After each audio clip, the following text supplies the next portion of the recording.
Greetings, fantasy enthusiasts. Hello there, wonderful viewers of fantasy, whisper stories. I'm absolutely thrilled to welcome you to another magical journey into the world of imagination and adventure. Today's tale takes us to a very special place, a medieval tavern called the Drunken Dragon, where the most extraordinary events are about to unfold over the course of a single day. Trust me, this isn't your ordinary tavern. We've got mysterious portals, disguised nobles, magical soups, and yes, even a dragon with a golden tooth. I'm curious, where are you watching this video from? Perhaps you're cozied up in bed before sleep, relaxing in your favorite chair, or maybe you're listening while commuting. Wherever you are, I hope this story brings some magic into your day. For those of you who are new to this channel, Fantasy Whisper Stories brings you captivating tales, perfect for immersive listening. If you're enjoying what you hear, don't forget to like this video and subscribe to join our growing community of fantasy enthusiasts. How did you discover this channel? And is it helping you relax, sparking your imagination, or perhaps providing a welcome escape from daily life? I'd love to hear from you in the comments below. Now, let's step into the humble medieval village of Meadowvale, where an ordinary tavern is about to experience the most extraordinary day in its history. One day at the Drunken Dragon Tavern. Prologue. The humble medieval village of Meadowvale, nestled between rolling hills and ancient forests, where whispers of magic still lingered, stood a tavern unlike any other. The Drunken Dragon had been a fixture in the village for as long as anyone could remember, its weathered wooden sign creaking in the wind, depicting a rather jolly-looking dragon with a foaming mug clutched in its talons. The tavern had earned its peculiar name some 50 years prior, when the previous owner, a retired soldier named Bartholomew, claimed to have encountered a real dragon in the eastern mountains. According to the tale, which grew more elaborate with each retelling, Bartholomew had shared his wine flask with the fearsome beast, resulting in the first and only documented case of an inebriated dragon. The creature had allegedly developed such a taste for human brew that it promised to spare the village in exchange for a steady supply of ale. No one had ever seen this dragon, of course, but the name stuck, and the Drunken Dragon became the heart of Meadowvale. The current proprietor, Guillem, had purchased the establishment 15 years ago after retiring from a colorful career as a mercenary. The stories he told of his adventures grew taller with each passing year and each emptied flagon. The tavern itself was a curious structure, having been expanded haphazardly over generations. What had begun as a simple one-room alehouse now sprawled in several directions, with odd-angled additions, a second floor of crooked guest rooms, and a cellar that seemed to contain more chambers than anyone had intentionally built. Some locals whispered that the tavern had a mind of its own and grew new rooms when no one was looking. Inside, the main hall was dominated by a massive stone fireplace, perpetually ablaze regardless of season. The walls were adorned with questionable trophies from Guillem's mercenary days, rusty weapons, and paintings of improbable creatures. The wooden beams overhead were darkened by decades of smoke, and generations of carved initials marked the long oak tables. On this particular morning, as dawn's first light crept over the eastern hills, there was something different in the air. Old Widow Helga, the village's unofficial seer, had been seen shuffling around the tavern at midnight, muttering about celestial alignments and portents. A strange blue star had appeared in the night sky where no star had been before, and the roosters had refused to crow at dawn, as if hesitant to announce this particular day. The herb garden behind the tavern, toads had gathered in a perfect circle, and every single one of Farmer Tybalt's cows had inexplicably turned to face the tavern at first light, mooing in unsettling harmony. Something was coming to the Drunken Dragon. Perhaps it was trouble, perhaps it was destiny, or perhaps it was simply going to be the most unusual day in the tavern's already colorful history. Whatever approached, it would find Guillem, his sharp-tongued wife Martha, their clever daughter Alice, and the simple but strong-hearted Thomas, entirely unprepared. Chapter 1. Before dawn.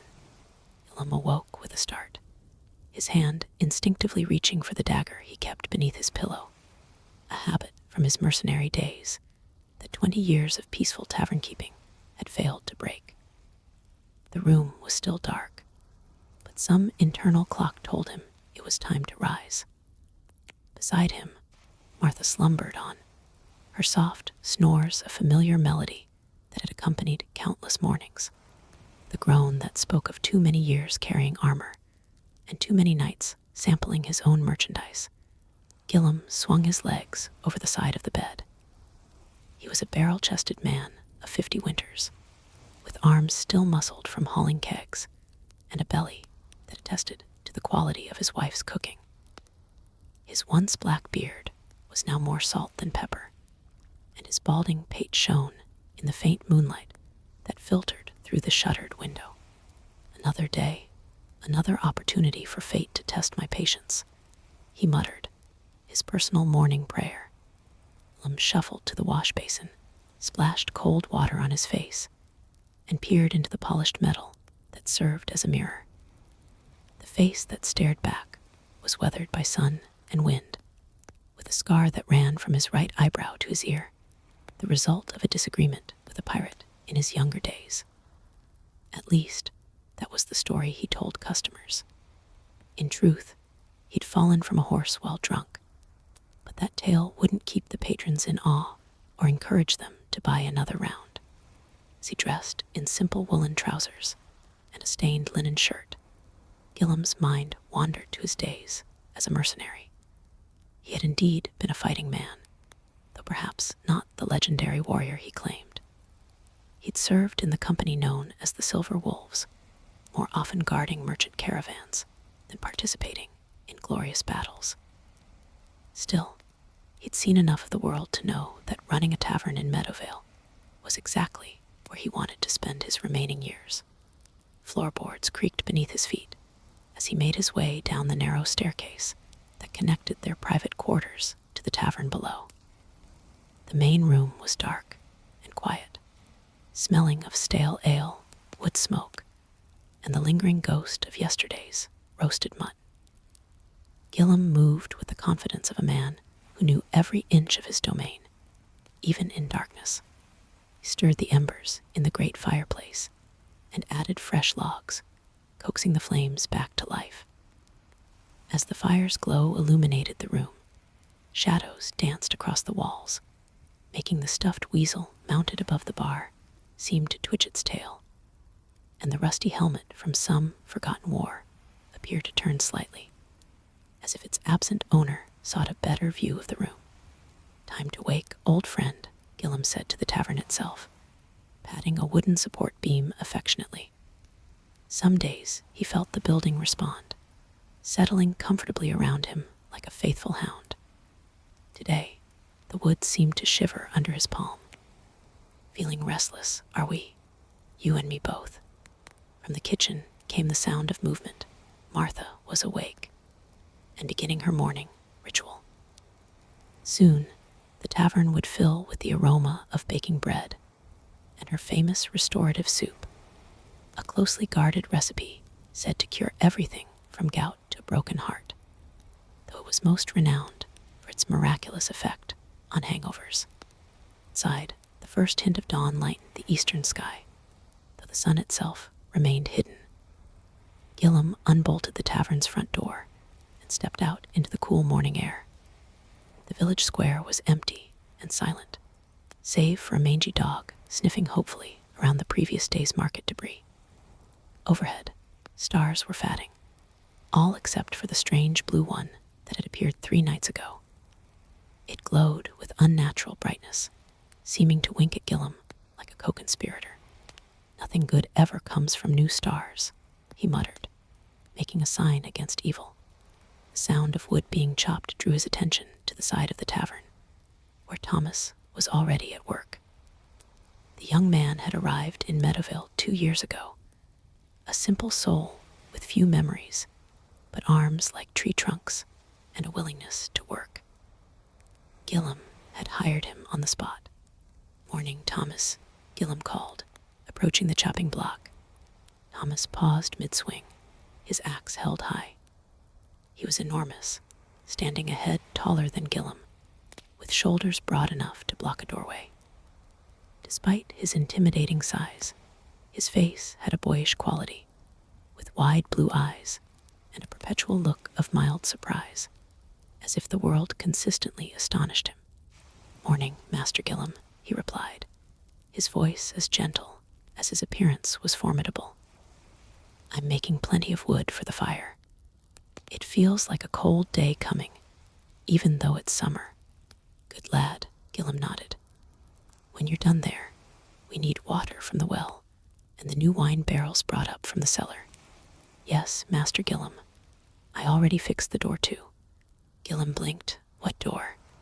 Thomas pointed with his axe toward the tavern's new side door, installed just last week, after years of Martha's insistence that they needed a direct path from the kitchen to the herb garden.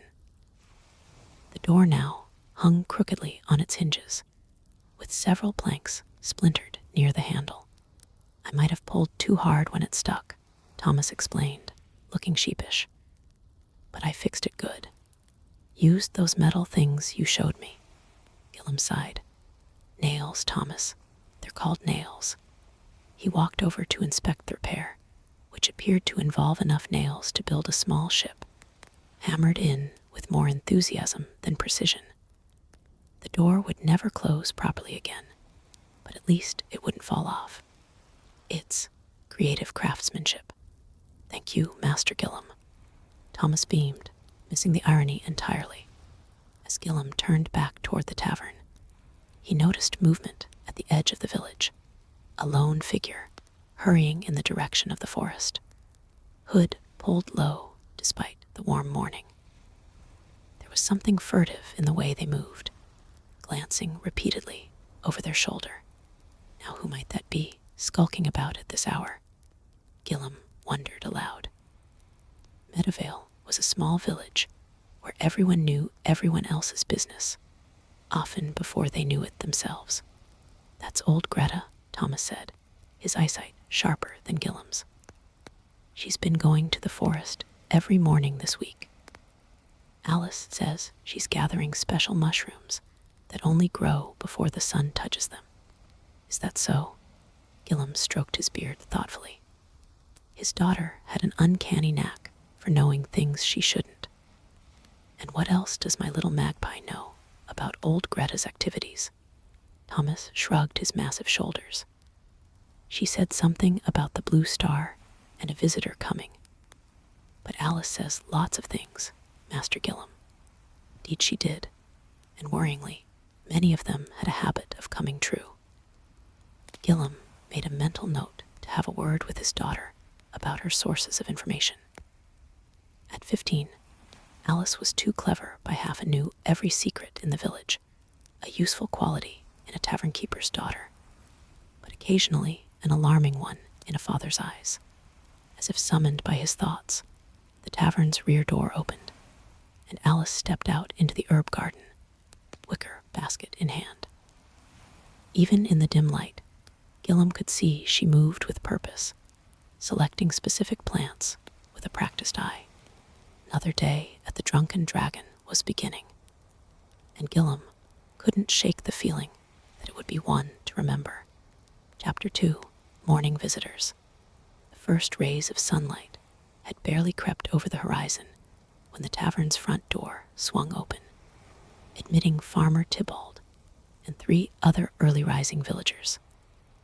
They stomped their boots on the threshold, as though shaking off mud, despite the dry weather. "Morning, Guillem," Tybalt called, his voice as weathered as his sun-baked face. "Something peculiar's happening with my cows. thought I'd best start the day with something stronger than milk. Guillem, who had been arranging clean, or at least cleaner mugs on the bar, grunted in acknowledgement. Bit early for ale, even for you, Tybalt. Not when your entire herd decides to moo in harmony while starring at your tavern, the farmer replied, settling his considerable bulk onto a creaking stool. Unnatural, it was, like they were singing. Singing cows, Guillem snorted. Sounds like you've already been at the ale. The other villagers, well, the blacksmith, Agnes, who tended the communal vegetable garden, and Reed the tanner's apprentice, nodded solemnly. My forge fire turned blue this morning, Will added. Just for a moment, mind you, but blue as that odd star. Agnes clutched a small pouch of herbs to her chest. And my carrots are growing in spirals. Spirals. What am I supposed to do with spiral carrots? Chop them up and eat them, Guillem suggested practically, sliding mugs of watered ale across the counter. It was indeed too early for proper drinking, but he wasn't about to turn away paying customers, especially those with coins already in hand. As the villagers continued exchanging tales of minor oddities, Martha emerged from the kitchen, a cloud of fragrant steam following her like a personal weather system. She was a handsome woman with graying auburn hair twisted into a no-nonsense bun, shrewd eyes that missed nothing, and hands reddened from years of kitchen work. Despite approaching 50, she moved with the brisk efficiency of someone half her age. Breakfast will be ready shortly, she announced, her tone suggesting that anyone who complained about the timing would go hungry. Oat porridge with honey and bread fresh from the oven. A chorus of appreciative murmurs greeted this news. Martha's cooking was renowned throughout the region, particularly her bread, which somehow remained crusty on the outside and soft within, even days after baking, a minor miracle that some attributed to witchcraft, though never within Martha's hearing. The tavern door opened again, admitting a sour-faced, skinny man with clothing too fine for the village, but too worn for a genuine merchant. Oswald, the peddler, had been traveling between villages with his cart of dubious goods for as long as anyone could remember, yet never seemed to turn a sufficient profit to improve his circumstances. Ah, my good friends, he exclaimed with a wide, insincere smile that revealed several missing teeth. What fortune to find you all gathered so early. I've acquired something truly special that I simply must share with discerning connoisseurs such as yourselves. Guillem and Martha exchanged a look of practiced resignation. Oswald's special acquisitions ranged from merely useless to actively dangerous, but getting rid of him without listening to his pitch would take more effort than enduring it. If it's another bottle of genuine unicorn tears that turned out to be pond water with glitter, I'll pass, Guillem said drily. Oswald pressed a hand to his chest in theatrical offense. That was a simple misunderstanding. This, however, he reached into his threadbare cloak and produced a small cloth pouch, is genuine Eastern spice, guaranteed to transform the humblest dish into a feast fit for royalty. Martha's interest visibly piqued. Despite her skepticism regarding Oswald's usual offerings, new cooking ingredients were her one weakness. What kind of spice? She asked, trying to sound merely curious rather than eager. Ah, the lady has an astute palate, Oswald exclaimed, untying the pouch to reveal a reddish-brown powder. This rare blend comes from beyond the Great Desert, where it is used in the Sultan's own kitchen. It combines the fire of peppers with the sweetness of exotic barks and the mystery of ground roots, whose names cannot be pronounced in our humble tongue. Martha leaned forward to sniff cautiously at the powder, then recoiled slightly. It smells potent. The merest pinch will transform your already legendary cooking into something truly magical. Oswald assured her. "I've been saving it specifically for the Drunken Dragon, knowing that only in your skilled hands could it reach its full potential." Guillem rolled his eyes at the obvious flattery, but recognized the calculating look in his wife's eyes. "How much?" he asked resignedly. "For you, my friends, a mere silver piece. A silver piece for a pouch of dust." "I'd sooner throw my money down a well," Guillem scoffed. "Half a silver," Martha countered, already imagining how the mysterious spice might enhance her famous soup. After the customary haggling dance, the spice changed hands for 3 copper coins and a bowl of porridge. Oswald settled at a table to enjoy his meal, looking self-satisfied despite being bargained down to less than a fifth of his asking price. The tavern gradually filled as the morning progressed. Farmers stopping for a quick bite before heading to their fields, the village seamstress and her chattering apprentices, 2 monks on a pilgrimage to some distant shrine, and Harold the village drunk, who had somehow ended up sleeping in the rain barrel behind the tavern. "I was conducting a scientific experiment," Harold explained with bleary dignity when Thomas fished him out, dripping and smelling of stagnant water. "Investigating whether ale or rainwater makes a more comfortable sleeping environment." "And the verdict?" Alice asked with a straight face as she handed him a ragged towel. "Conclusive. Further research required," Harold replied solemnly, accepting the mug of Martha's special hangover brew that Guillem reluctantly provided. Despite his perpetual state of intoxication, Harold had once been the village's schoolmaster and still spoke with educated precision, even when making absolutely no sense. As the morning crowd settled into their usual rhythms of eating, gossiping, and complaining about everything from the weather to the Baron's taxes, Alice moved among the tables, collecting empty dishes and dropping occasionally to retrieve, accidentally, fallen coins with fingers quick enough to make a cutpurse jealous. "Alice," Martha called from the kitchen, "stop prowling and come help me with these loaves." Girl sighed dramatically, but complied, disappearing into the steamy kitchen. At 15, Alice was a curious mixture of child and woman, with her mother's auburn hair, her father's sharp eyes, and a mind entirely her own. She had grown up in the tavern, learning to read people as easily as others read books, and had developed an extensive network of informants among the village children, who brought her interesting gossip in exchange for stale sweet buns. The tavern door opened once more, admitting a tall figure in a fine cloak with the hood pulled suspiciously low. The stranger paused in the doorway, surveying the room with obvious caution, then selected an isolated table in the corner, back to the wall, face hidden in shadow. Guillem nudged Thomas and inclined his head slightly toward the newcomer. Thomas nodded understanding and positioned himself casually near the bar, where he could intervene if necessary. Though not quick-witted, Thomas had proven valuable for maintaining order when patrons became too rowdy. When Guillem approached the hooded figure to take their order, he was surprised by a refined accent and the gleam of a gold signet ring as the stranger requested wine, not the watered-down variety served to most patrons, but the good vintage Guillem kept for special occasions. "Interesting choice for a traveler so early in the day," Guillem remarked, studying what little he could see of the stranger's face. "We don't get many wine connoisseurs passing through Meadowvale.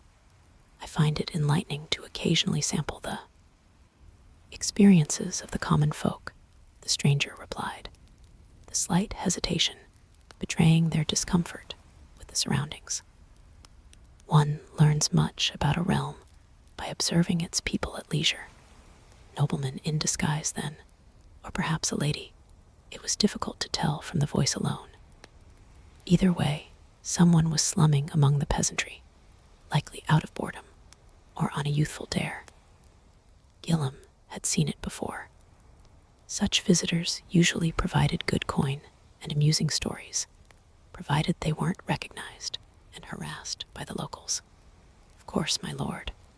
Or lady, Guillem added with a knowing smile. Your secret is safe within these walls. We ask no questions at the Drunken Dragon. The stranger stiffened slightly, but said nothing, merely sliding a silver coin across the table, far more than the wine was worth, but clearly intended to purchase Guillem's discretion as much as his vintage. As Guillem returned to the bar to fetch the wine, the day's rhythm seemed set. A typical morning of serving, cleaning, and mediating minor disputes among the regulars. Yet, he couldn't shake the feeling that the peculiarities reported by the villagers, the nobleman in disguise, and the strange blue star overhead were somehow connected harbingers of a day that would prove to be anything but ordinary. Chapter 3. Wandering Guests. Mid-morning sun streamed through the tavern's smudged windows, creating dusty beams of light that illuminated the now bustling main room.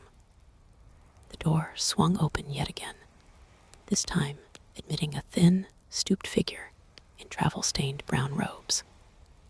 The newcomer's tonsured head and simple wooden cross marked him as a monk, though not of the same order as the two already breaking their fast in the corner. Greetings and blessings, the monk announced in a surprisingly resonant voice for one of such frail appearance. I am Brother Anselm, humble servant of Saint Catalina of the Revealing Flame. The patrons barely looked up, accustomed to wandering holy men seeking alms or selling dubious relics. Guillem, however, frowned slightly. He'd never heard of Saint Catalina, Revealing Flame or otherwise. Welcome, brother, he said cautiously. What brings you to our humble establishment? Brother Anselm's eyes, bright and alert in his weathered face, scanned the room with unexpected intensity. I follow a sign from the heavens, he replied, lowering his voice dramatically. A blue star that guides me to a place of ancient power. At the mention of the blue star, several conversations halted abruptly. Farmer Tybalt made a protective sign against evil, while the blacksmith leaned forward with renewed interest. Ancient power, you say? Guillem kept his tone casual, though his mercenary instincts, long dormant, but never quite extinct, prickled with warning. Nothing ancient here, except perhaps the ale. Some claim it's been fermenting since King Edric's time. His attempt at humor fell flat, as Brother Anselm reached into his robes and withdrew a weathered scroll, its edges crumbling with age. This manuscript, he announced, tells of a nexus of energies, a place where the veil between worlds grows thin when the azure harbinger appears in the sky. Harold the village drunk, who had been quietly nursing his hangover remedy in the corner, suddenly perked up. The azure harbinger. Are you referring to the celestial phenomenon documented in Archimedes' treatise on astral convergences? Fascinating work, though his calculations regarding retrograde movements were later disproven by the Arabian scholars. Tavern fell silent as all eyes turned to Harold in astonishment. Brother Anselm looked equally surprised. You know of the azure harbinger? The monk asked cautiously. Harold shrugged, swaying slightly on his stool.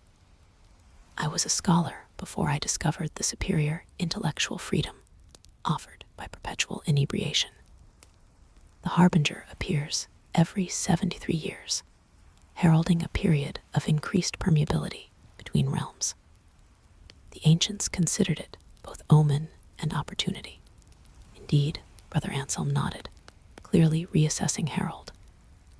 And according to my order's secret histories, this village, or more specifically, this very tavern sits upon a point where such energies converge. Alice, who had emerged from the kitchen and was eavesdropping shamelessly, couldn't contain herself. Is that why the tavern has rooms that weren't there before, and why the cellar keeps changing. Father always said the building had a mind of its own. Alice, Martha hissed, emerging from the kitchen with a laden tray. Don't encourage such nonsense. But Brother Anselm was staring at Alice with newfound interest. Child, what do you mean about rooms that weren't there before? Before Alice could reply, the tavern door burst open with sudden violence, admitting 4 rough-looking men whose hands rested meaningfully on sword hilts. Their leader, a scarred brute with a broken nose that had healed crooked, surveyed the room with cold eyes. Well, well, he drawled. Cozy little place you have here. Guillem stepped forward, placing himself between the newcomers and the rest of the patrons. Welcome to the Drunken Dragon, he said evenly. Ale's fresh, food's hot, and we don't tolerate trouble. The scarred man grinned, revealing several missing teeth. Trouble? Us? We're just humble sellswords looking for refreshment. His gaze flickered around the room, assessing valuables and threats with practiced efficiency. The name's Dirk. Me and my associates are between engagements. Thomas moved silently to stand beside Guillem, his massive presence a wordless warning. Guillem had been a mercenary long enough to recognize hired killers when he saw them, and these men had the hard eyes of those who killed for coin rather than cause. Any work in these parts? Dirk asked casually, though his eyes had narrowed at Thomas's movement. Not much call for swords in Meadowvale, Guillem replied. We're peaceful folk. Dirk laughed, a sound devoid of humor. Peaceful until something comes out of those woods. We passed through Oakbridge yesterday, or what's left of it. Something tore through the village 2 nights ago. Left nothing but splinters and blood. A collective gasp went through the tavern. Oakbridge was less than a day's ride away. What manner of thing? Well, the blacksmith demanded, half rising from his seat. Dirk shrugged, clearly enjoying the effect of his words. No survivors to say, but the tracks weren't like anything human. Big as cartwheels, they were, with claw marks deep enough to bury your arm to the elbow. You're funning us, Agnes protested weakly, clutching her herb pouch tighter. Wish I was, grandmother, Dirk replied. We're not usually the type to run from a fight, but whatever did that, he shook his head. We decided to seek employment elsewhere, preferably behind stone walls, with plenty of archers. In the ensuing silence, Brother Anselm cleared his throat. The Azure Harbinger brings thin veils and open doors, he murmured. What comes through such doors depends on who, or what is waiting on the other side. Enough, Martha's voice cut through the tension like a knife. I'll not have talk of monsters and doom in my tavern before midday. If you're eating, order food. If you're drinking, pay for your ale. If you're just spreading fear, there's the door. Her unexpected outburst startled even Dirk, who blinked in surprise before offering a mocking bow. Food and drink it is, good mistress.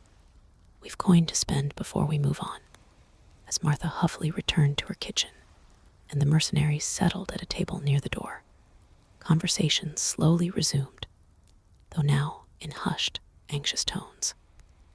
Guillem caught Alice's eye and gestured subtly toward the mercenaries. Understanding immediately, she sauntered over to their table with ale and her most innocent expression, prepared to eavesdrop on whatever they might reveal. Meanwhile, the disguised nobleman in the corner had observed everything with keen interest. When Brother Anselm approached, scroll in hand, the hooded figure tensed visibly. May I join you? The monk asked. I sense you may have knowledge valuable to my quest. I doubt that very much, came the clipped reply. I'm simply a traveler passing through. Brother Anselm smiled knowingly. A traveler wearing the signet of House Ravencrest, if my eyes don't deceive me. The royal astronomers have observed the Azure Harbinger as well, have they not? Is that why you're here, so far from court comforts?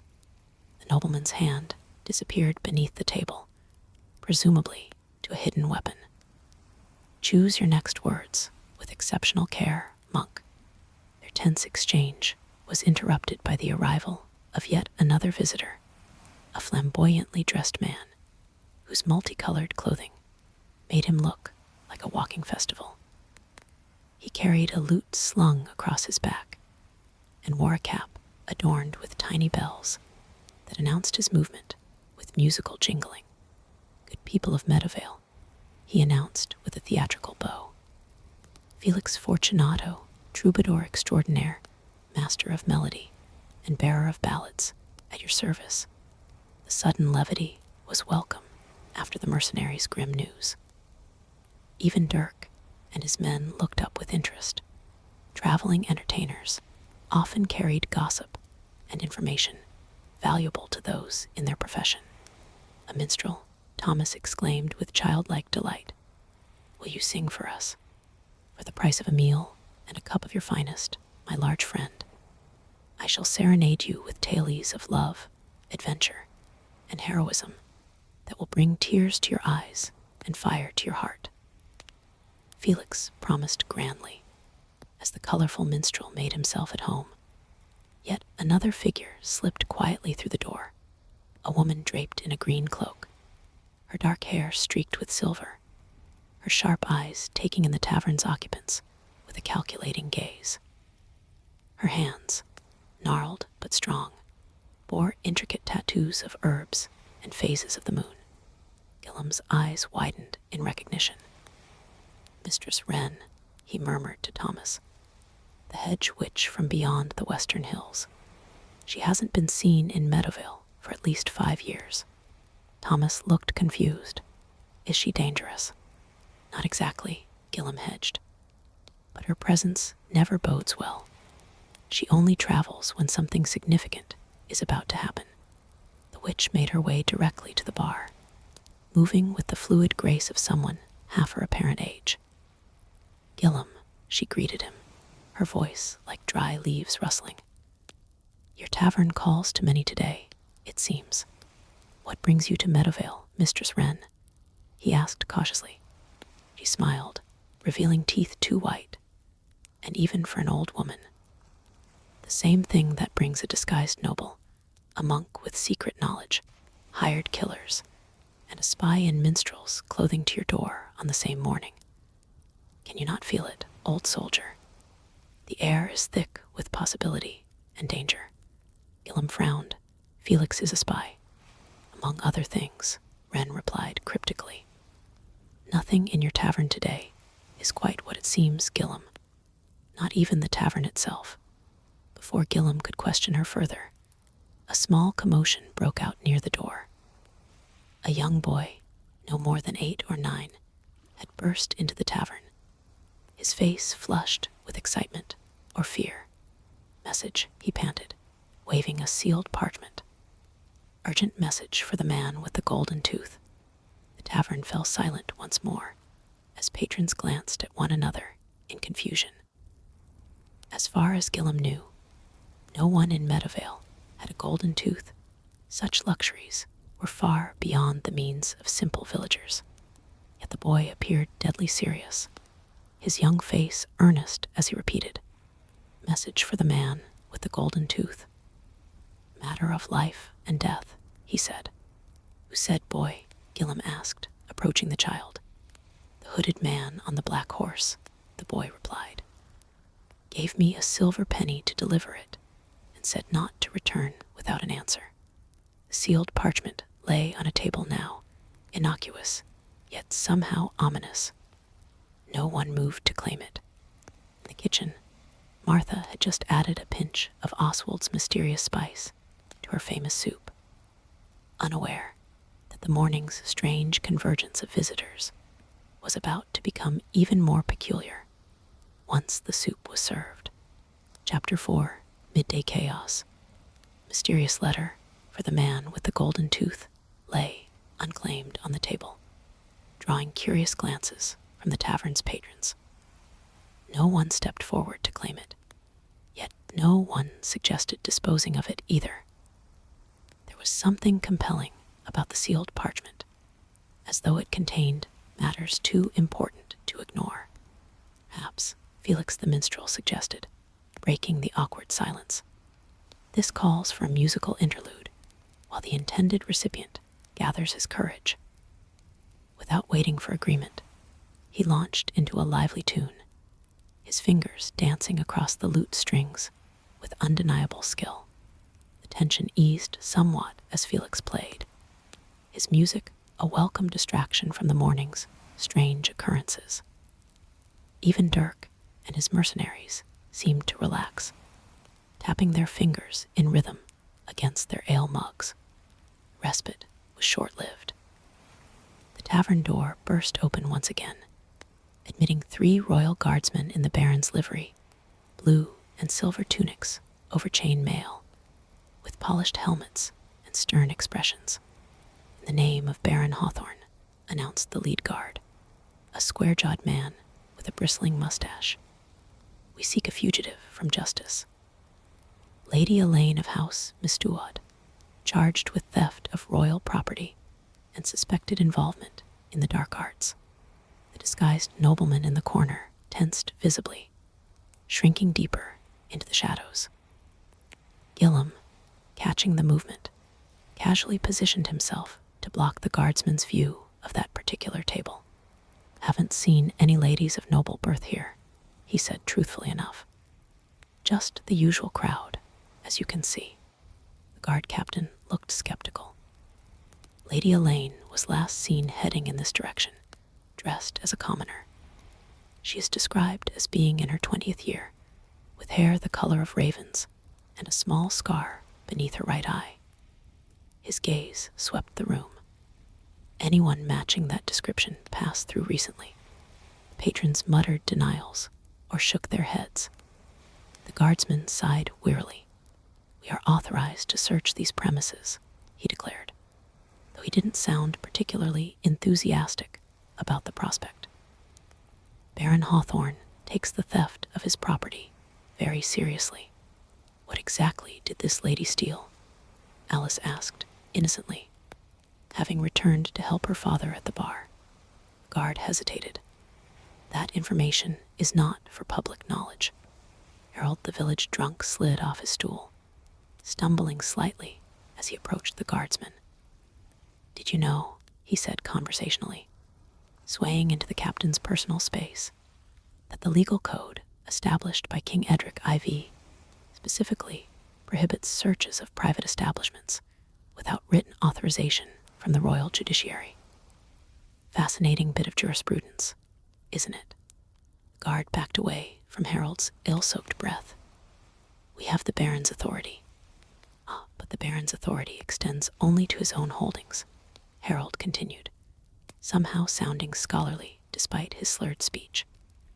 "This tavern, while within his territory, is privately owned, and thus falls under royal rather than baronial jurisdiction when it comes to matters of search and seizure.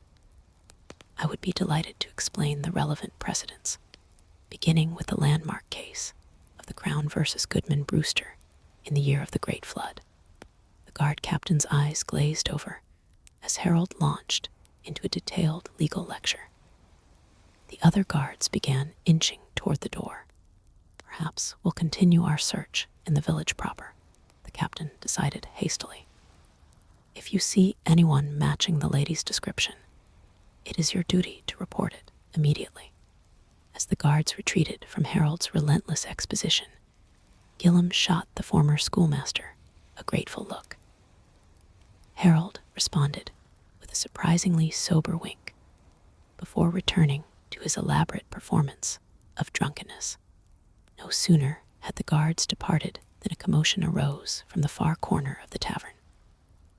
A group of travelers who had arrived earlier, 4 young men with the soft hands and entitled attitudes of wealthy merchants' sons, had begun arguing loudly over a game of dice. "You cheated," accused a red-faced youth, jabbing his finger at his companion. "I did not. just a sore loser, Edmund," the accused retorted. "Gentlemen, please," Felix interrupted, strumming a soothing chord. "Instead of quarreling, why not settle your differences with a contest of skill? I propose a bardic competition." "A what?" Edmund asked, momentarily distracted from his outrage. "A test of musical ability," Felix explained. "I shall play, and you shall attempt to outdo me. The tavern patrons will judge the winner." The idea spread through the tavern like wildfire, with patrons quickly taking sides and placing wagers. Soon, Felix had organized an impromptu tournament, producing a small hand drum from his pack for those who couldn't play the lute. What followed was perhaps the most cacophonous hour in the Drunken Dragon's history. The merchant's sons proved to have more enthusiasm than talent, creating sounds that caused Thomas to check the walls for structural damage. Felix himself played beautifully, of course, but then encouraged Harold to perform an ancient ballad that, in his intoxicated state, became a jumbled mess of mixed verses and forgotten lyrics. Even Dirk, the mercenary, was persuaded to participate, surprising everyone with a hauntingly beautiful folk song from the northern provinces. His rough voice softening with unexpected emotion, Martha emerged from the kitchen in the midst of this musical chaos. Her face flushed from the cooking fires, and her expression hovering between amusement and exasperation.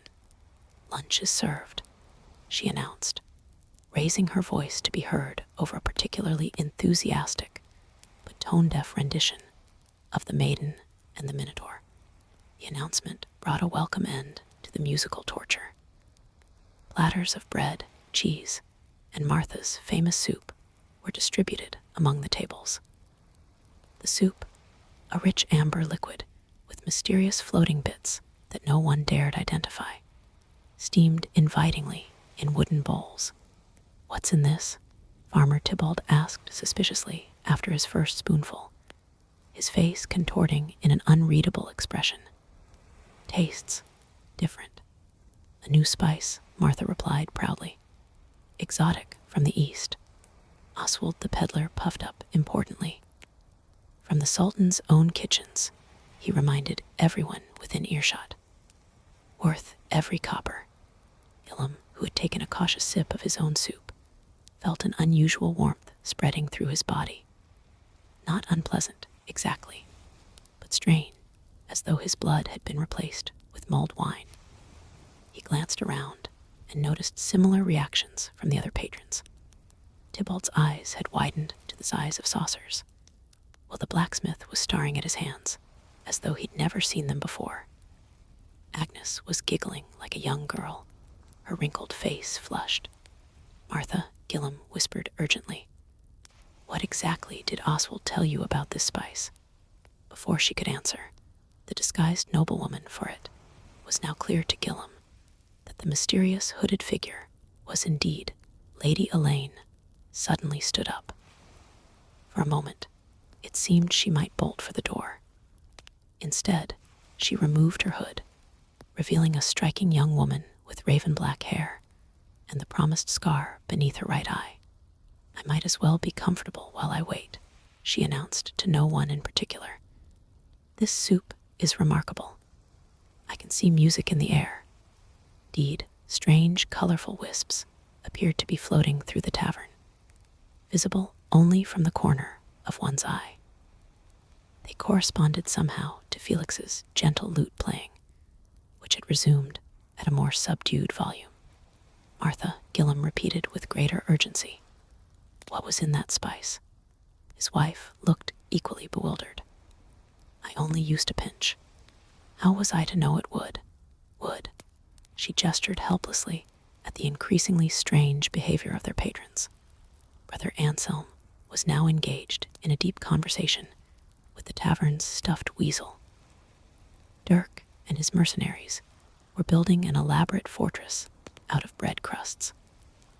Alice was trying to catch the music wisps in a mug, and through the open window, Guillem could have sworn he saw the strange blue star pulsing in rhythm with his own heartbeat, despite it being the middle of the day. "We may have a situation," he said, with spectacular understatement. Chapter 5. The Strange Lunch. The tavern had descended into a state that could generously be called unusual. Martha's soup, enhanced by Oswald's mysterious Eastern spice, was having effects far beyond culinary satisfaction.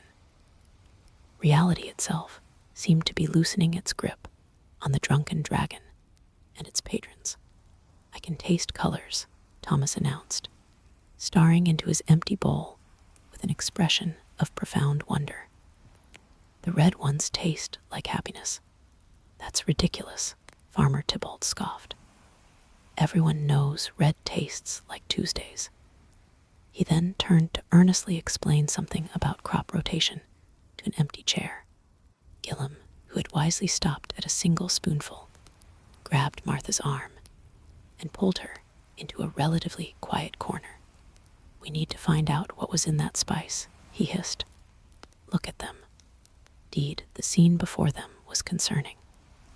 The mercenary Dirk was now sobbing uncontrollably while cradling his sword like a baby. Lady Elaine, fully revealed from her disguise, was conducting an imaginary orchestra with graceful sweeps of her arms. Harold, the village drunk, ironically, seemed the most lucid of all, carefully documenting the effects in a small notebook he had produced from somewhere. "How was I to know?" Martha whispered back, her expression torn between horror and fascination. "Oswald swore it was just a cooking spice." Speaking of Oswald, the peddler was cowering under a table, watching the chaos unfold with wide, terrified eyes. Clearly, he hadn't anticipated this reaction either. Guillem marched over and dragged Oswald out by his collar. "What exactly did you sell us?" "I don't know," Oswald squeaked, his feet dangling above the floor as Guillem hoisted him up. "I swear on my mother's grave, I bought it from a foreign merchant in Riverport who said it was a rare spice from across the sea.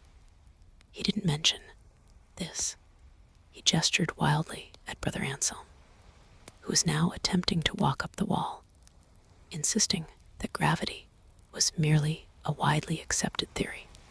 Guillem was about to press the peddler further when Alice appeared at his side, her eyes unnaturally bright, but her speech still coherent. "Father," she said urgently, "I think we have a bigger problem." She pointed toward the center of the tavern, where the space above an empty table appeared to be, folding in on itself. There was no better way to describe it, a small point in the air that seemed to bend and twist, like fabric being pinched from the other side. "What in God's name?" Guillem whispered, releasing Oswald, who promptly scrambled back under the table. Mistress Wren, the hedge witch, approached the phenomenon with professional interest rather than alarm. She alone, other than Guillem and Martha, appeared completely unaffected by the soup. "Fascinating," she murmured, circling the distortion. "The veil thins, just as the old texts predicted. The Azure Harbinger's influence grows stronger." "You know what this is?" Guillem demanded. "Convergence point," Wren replied, as though that explained everything. "Your tavern sits upon old magic, Guillem. Very old. The spice merely acted as a catalyst, weakening the barriers that normally separate certain realities. "Fix it," Martha commanded, joining them. "Whatever it is, make it stop." Wren shook her head. "It's too late for that. The process has begun. When the blue star reaches its zenith at midnight, the doorway will open fully." "Doorway to what?" Guillem asked, though he wasn't sure he wanted the answer. "That," said Wren, "depends entirely on what's on the other side, waiting to come through." Sudden crash interrupted their ominous conversation. Felix, the minstrel, had leapt onto a table to perform what he claimed was the song of the universe, only to collapse through the wooden surface. as patrons helped extricate him from the splintered remains. Guillem noticed the letter for the man with the golden tooth lying forgotten nearby. On impulse, he picked it up. The seal was ornate, a dragon curled around a tower, but unfamiliar to him. Without really thinking about why, Guillem broke the seal and unfolded the parchment. The message inside was brief. When the door opens, speak the words Draconis Revelare, and all will be well. Fail to do so, and doom will follow. A friend. What does it say? Martha asked, peering over his shoulder. Guillem showed her the cryptic message. Mean anything to you? She shook her head. Who's it supposed to be for, anyway? No one here has a golden tooth. A strange thought occurred to Guillem. Moving to the bar, he retrieved an old wooden box from beneath it, a memento from his mercenary days. From the box, he withdrew a small object and held it up to the light. A single gold tooth, payment from a grateful nobleman whose life Guillem had once saved. I never had it fitted, he explained to Martha's questioning look. Always seemed too ostentatious for a tavern keeper, but I kept it. Martha's eyes widened. You think the message is for you? How would anyone know you have this? Before Guillem could respond, Lady Elaine approached them, her noble bearing evident despite her common clothes, and the slightly unfocused look in her eyes. The soup shows truth, she announced cryptically. I can see everyone's secrets now. She pointed at Guillem, former mercenary of the Silver Wolves Company, left after the siege of Irongate. Carries a gold tooth as payment for saving Duke Ranulph from assassins. Guillem stared at her in shock. How could you possibly? You, she continued, turning to Martha, granddaughter of the witch Mabel Greenmantle, that you hide your inherited gifts and pretend to be merely skilled with herbs. Martha flushed scarlet. That's private family history. Lady Elaine ignored her protest, spinning gracefully to point at Alice. Child of both martial and magical bloodlines, seeing doors that others cannot, hearing whispers from the spaces between spaces. Alice, rather than looking shocked, merely nodded, as though this confirmed something she'd long suspected. Lady Elaine's gaze moved around the room, exposing secrets with unsettling accuracy. Felix was indeed a spy, working for a mysterious guild that collected and sold information. Brother Anselm wasn't actually a monk, but a scholar using the disguise to access forbidden texts. Thomas had fled his homeland after accidentally killing a man with his immense strength. Harold had once been court astronomer to the king himself, before a scandal involving the Queen's lady-in-waiting had led to his disgrace and exile. The soup reveals all truths, Lady Elaine concluded dreamily, just as it reveals the doorway that has always been here, hidden in plain sight. The distortion in the air was growing larger, now roughly the size of a dinner plate.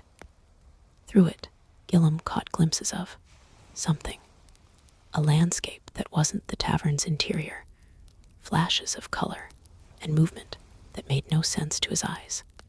We need to evacuate, he decided, turning to Martha. Get everyone out before that doorway gets any larger. You won't go, Mistress Wren said matter-of-factly. Look at them. Half are too enchanted by what they're experiencing, and the other half are too fascinated by the phenomenon itself. It was true. Despite the obvious danger, not a single patron was making for the exit. Some, like Brother Anselm and Harold, were actively approaching the distortion, attempting to study it through their soup-addled perceptions. Then what do we do?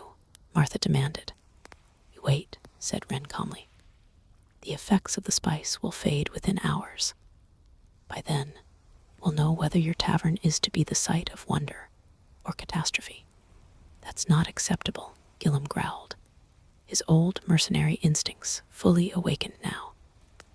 I protect what's mine, And this tavern, these people, they're mine to protect. Alice, who had been silent during the exchange, suddenly spoke up. Father, I think I know who sent you the message. She pointed to the sign above the bar, the painted wooden plaque depicting a dragon with a tankard. The tavern itself, it's been trying to tell you something for years. Guillem followed her gaze, seeing the familiar sign with new eyes. The dragon did indeed have something glinting in its mouth. What he had always assumed was a gold coin or the rim of a tankard, but which now looked unmistakably like a tooth. The tavern has secrets too, Alice whispered. Maybe it's time we learned them. Chapter 6, Afternoon Mysteries. As the early afternoon sun filtered through the tavern's windows, the strange effects of Martha's spiced soup began to gradually subside. Patrons who had been experiencing vivid hallucinations found themselves returning to normal awareness, though with lingering confusion and, in some cases, embarrassment over their behavior.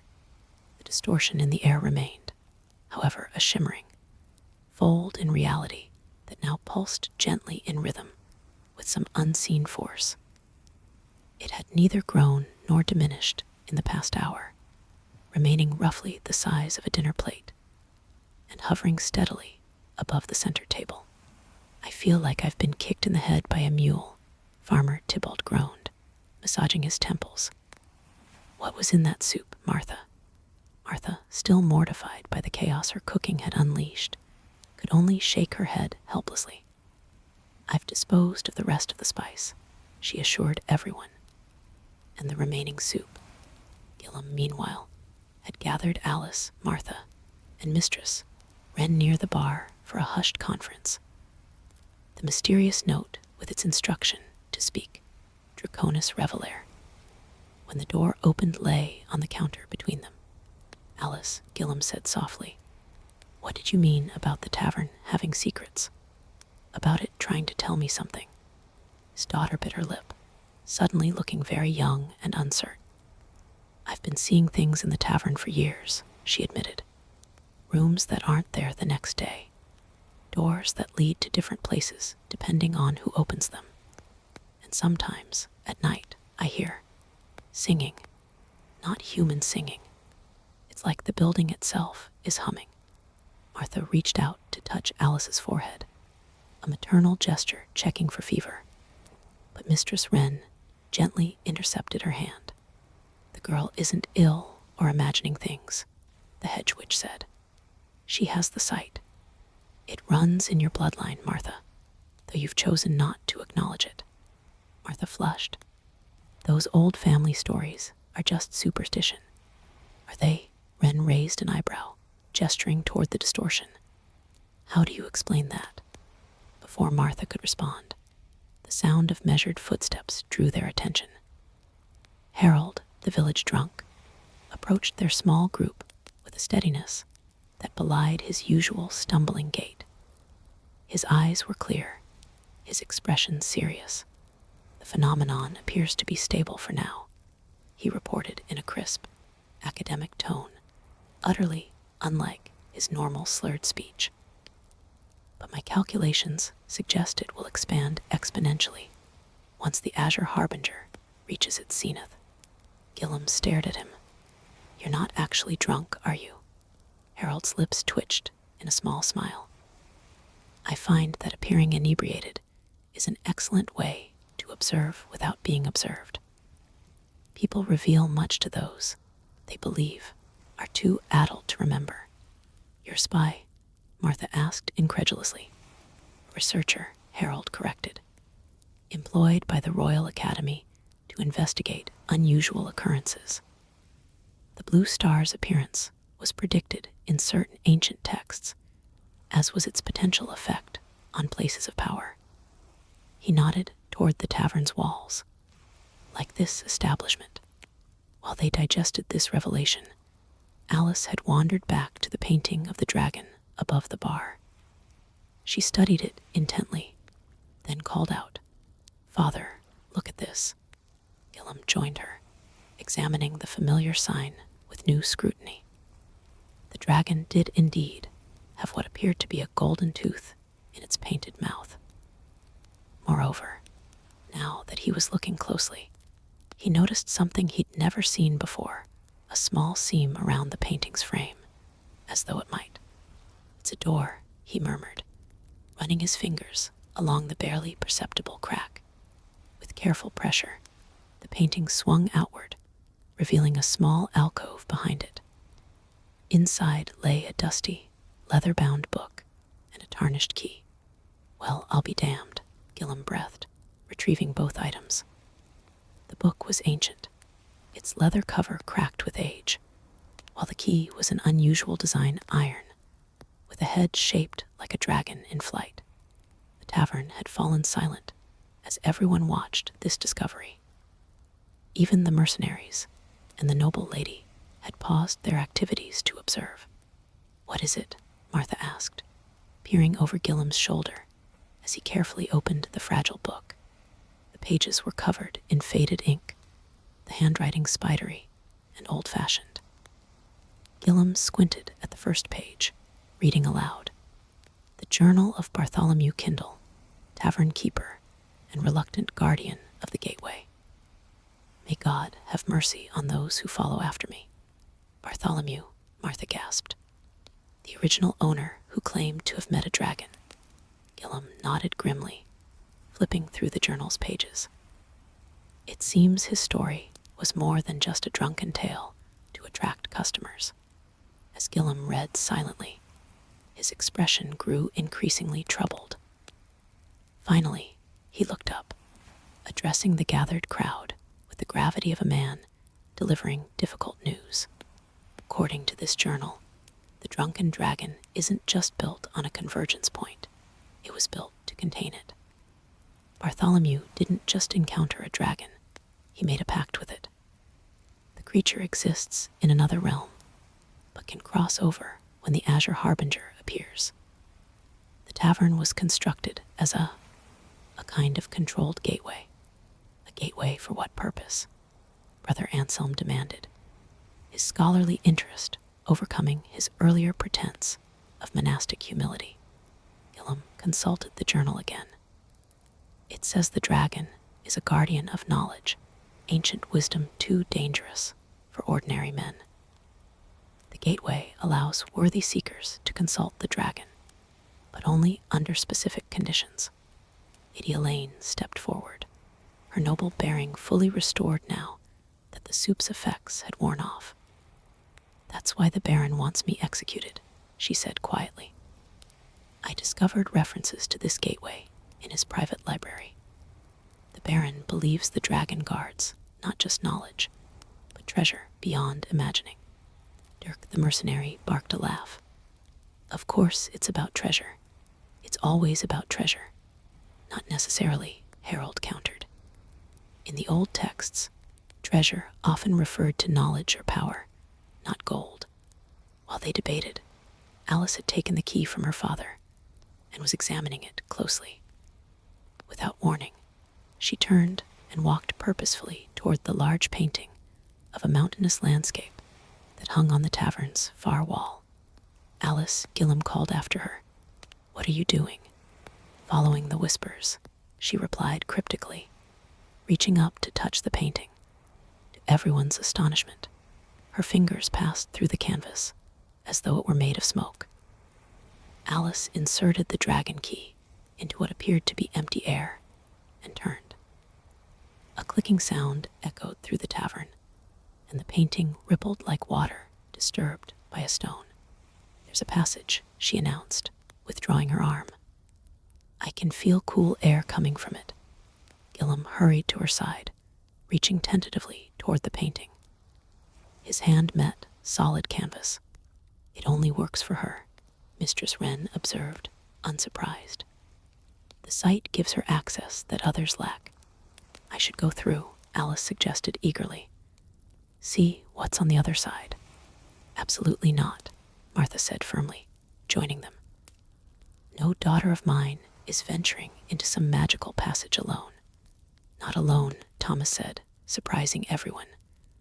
The gentle giant had been quietly observing until now. "I'll protect her." Heated discussion broke out among the tavern's patrons. Some, like Dirk and his mercenaries, were eager to explore the passage, undoubtedly hopping for treasure. Others, including Farmer Tybalt and Agnes, wanted to seal up both the painting and the air distortion, then pretend none of this had ever happened. Mid the arguing, Felix the minstrel had slipped away, presumably to report these events to whoever employed him as a spy. Brother Anselm was feverishly taking notes, while Harold sketched complex astronomical calculations on a scrap of parchment. The debate was interrupted by a sharp cracking sound. The distortion in the air had suddenly doubled in size, revealing more clearly what lay beyond. A landscape of floating islands under a purple sky, connected by bridges of what looked like solid light. "It's growing faster than I calculated," Harold said, alarm evident in his voice.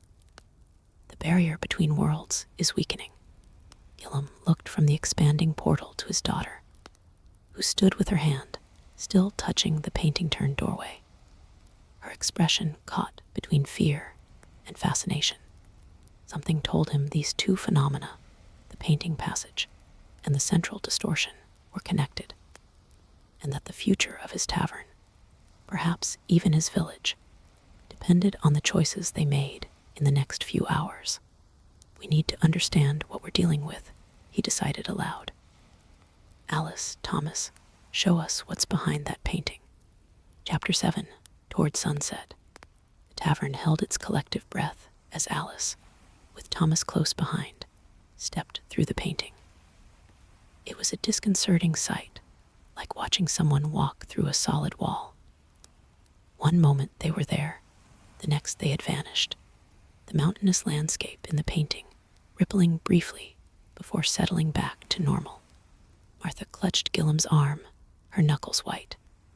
"If anything happens to her, Thomas will protect her," Guillem assured his wife, though his own heart hammered with paternal concern. And Alice has always had good instincts. Waiting was excruciating. Conversation in the tavern dropped to whispers, as all eyes remained fixed on the painting. The distortion in the center of the room continued to pulse and grow, now roughly the size of a large shield. Through it, the alien landscape with its floating islands and purple sky became increasingly distinct. After what seemed an eternity, but was probably no more than 10 minutes, the painting rippled again. Alice's face appeared, looking as though she was pushing through a membrane of water. "You need to see this," she called, excitement evident in her voice. "It's safe. It's incredible." He retreated back through the painting.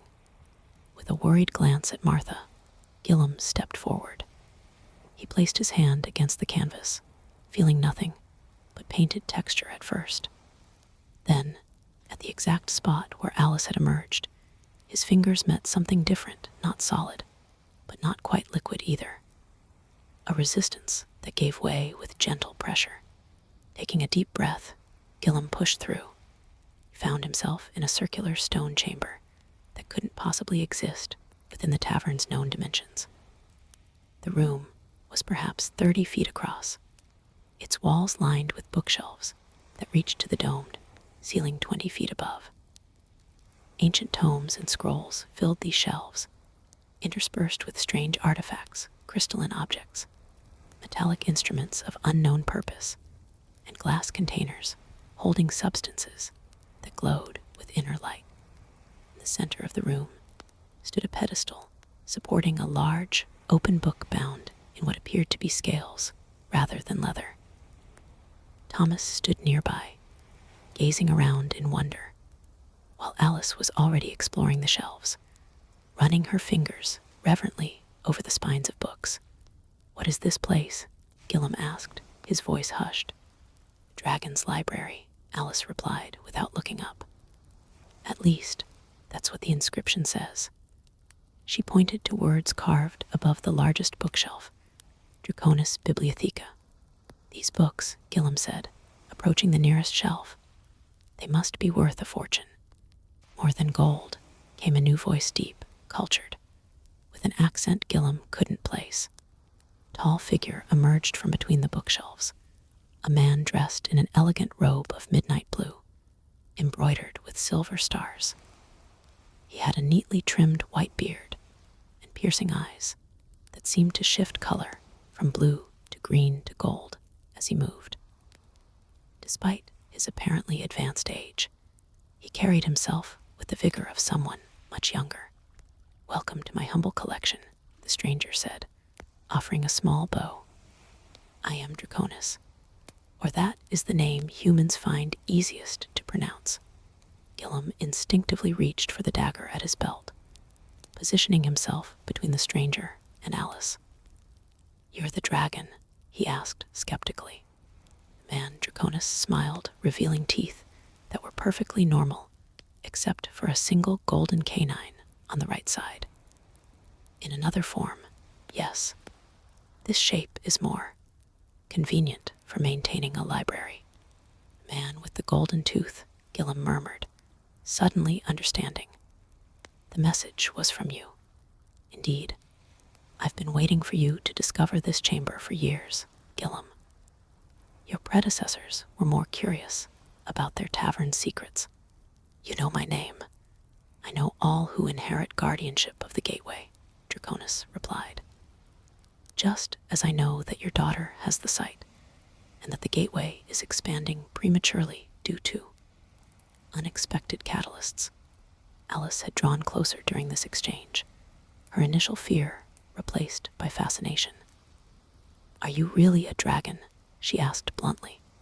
Draconis chuckled, a sound like distant thunder. "Would you prefer proof?" Without waiting for an answer, he raised his hand.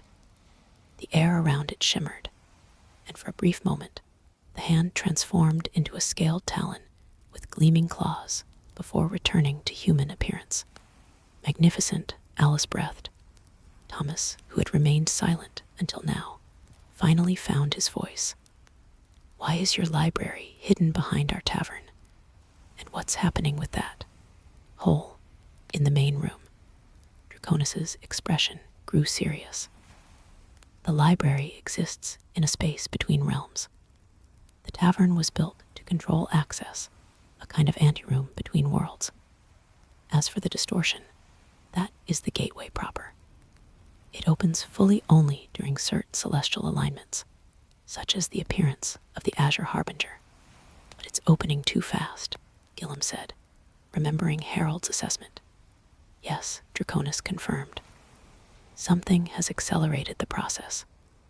The spiced soup, perhaps, or the unusual concentration of magical aptitude among today's patrons.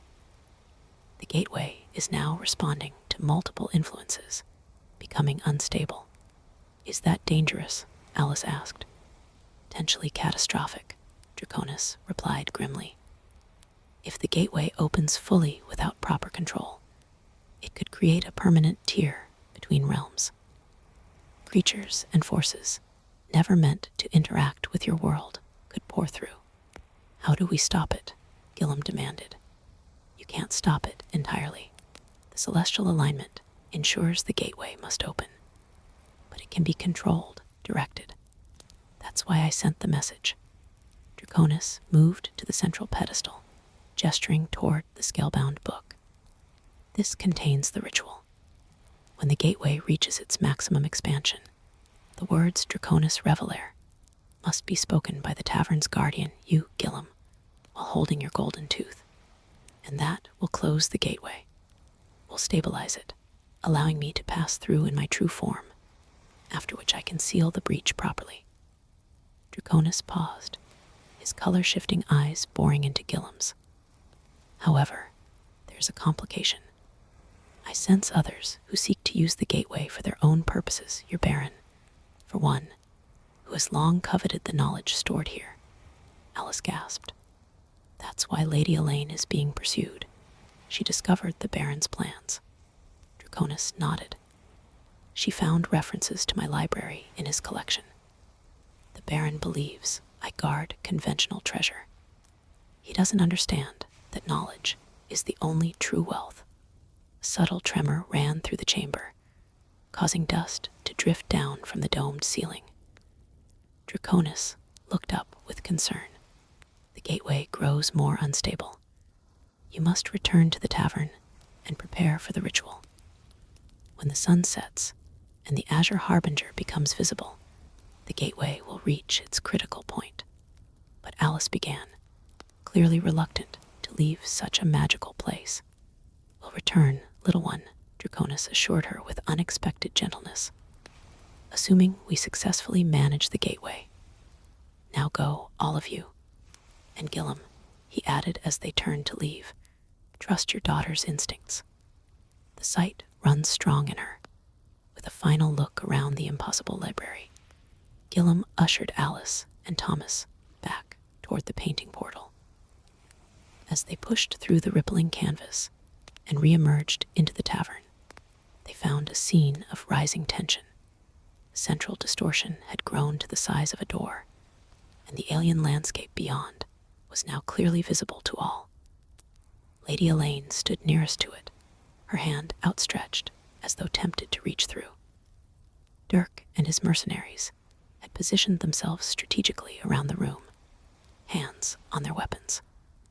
Harold was consulting with Mistress Wren, both of them gesturing animatedly at the portal, and at the tavern's entrance stood 3 new figures, the Baron's guards from earlier, now accompanied by a thin man in expensive robes adorned with mystical symbols.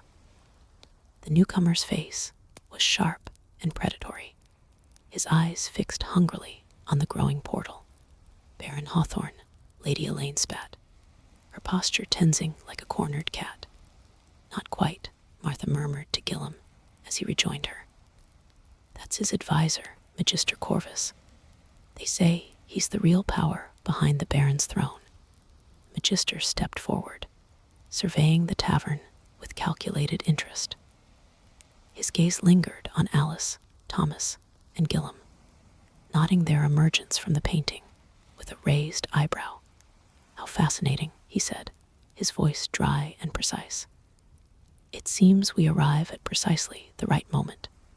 The gateway awakens, and the Guardian's family returns from. Where, exactly? The sun was low on the horizon now, its golden light streaming through the tavern's western windows. Soon it would set, and the azure harbinger would shine in the darkening sky. Whatever was going to happen would begin then. Guillem felt the weight of the golden tooth in his pocket, and Draconis's ritual instructions in his mind. Somehow, he needed to perform the ceremony, despite the competing interests now crowded into his tavern. As if reading his thoughts, Alice squeezed his hand and whispered, "Don't worry, Father. The dragon is on our side." Guillem wasn't entirely sure. That was reassuring. Chapter 8, Evening Entertainment. The atmosphere in the tavern had transformed from curious excitement to tense standoff. On one side stood Magister Corvus with the Baron's guards, their hands resting on sword hilts. On the other, Guillem's unlikely allies, Lady Elaine, Mistress Wren, and surprisingly, Dirk and his mercenaries, who seemed to have decided that the Baron's men represented the greater threat. This establishment is now under the authority of Baron Hawthorne, Corvus announced, his thin lips barely moving as he spoke. The phenomenon you see before you is a matter of state security. State security, Guillem scoffed. This is my tavern, and that, he gestured toward the Poolsing gateway, has been here longer than your Baron's grandfather. Corvus's eyes narrowed. You admit prior knowledge of this portal. Interesting. Perhaps you can explain where it leads, and why the lady thief, he nodded toward Elaine, was so desperate to find it. I stole nothing, Elaine countered, her aristocratic bearing evident despite her commoner's disguise. I merely read books in the Baron's private library. books that revealed his plans to seize this gateway by force. Unauthorized reading of restricted texts is theft of information, Corvus replied coldly. But that hardly matters now. What matters is controlling this portal before sunset. Harold stepped forward, his scholarly demeanor now fully replacing his drunk persona. The portal cannot be controlled by force, Magister. According to my calculations, attempting to do so would only destabilize it further. And you are, Corvus asked, unimpressed. Someone who has studied the Azure Harbinger phenomenon for decades, Harold replied evenly. The gateway responds to specific rituals, not brute magical interference. Then it's fortunate I am well versed in such rituals, Corvus said, reaching into his robes to produce a small, leather-bound book.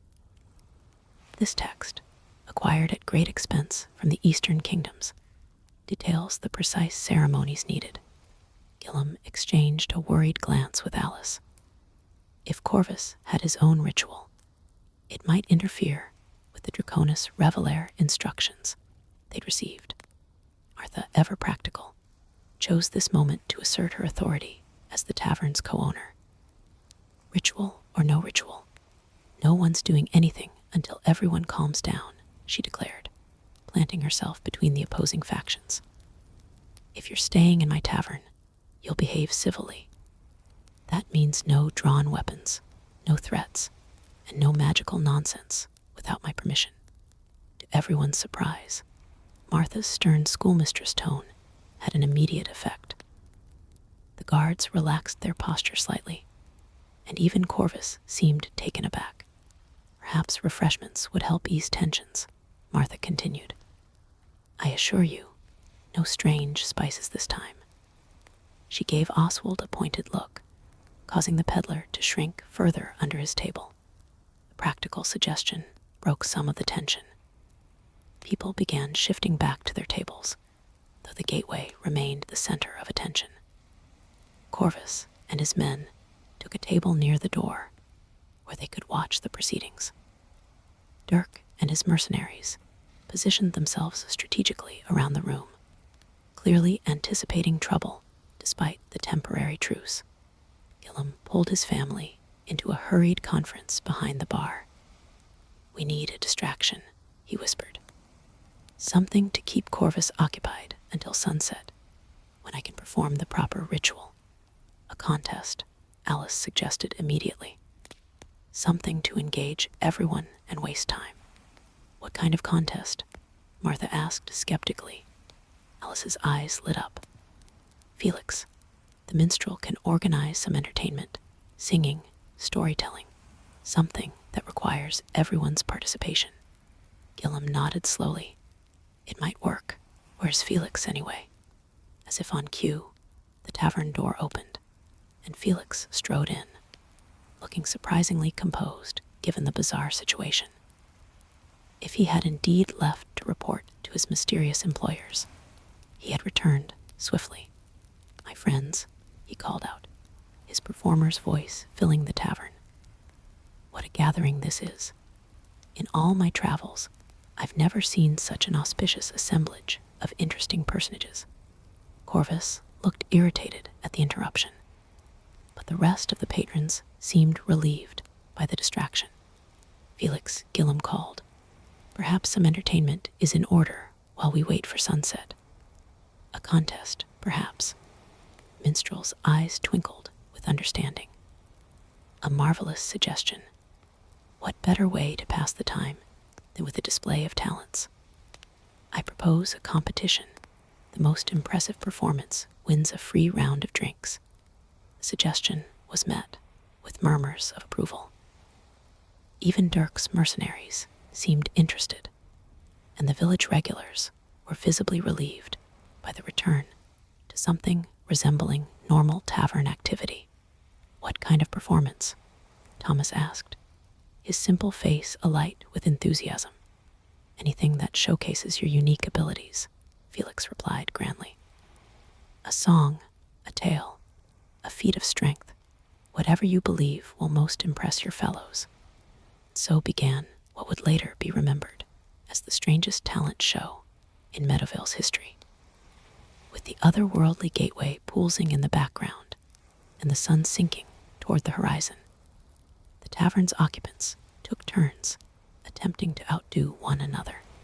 Thomas went first, demonstrating his extraordinary strength by lifting one of the heavy oak tables with a single hand, while balancing a full mug of ale on his head without spilling a drop.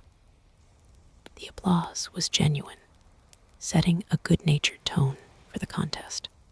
Farmer Tybalt followed with a surprisingly beautiful rendition of an old folk song about the changing seasons, his weathered voice carrying unexpected depth and emotion, while the blacksmith performed trick shots with darts, hitting the bulls while blindfolded and standing backward.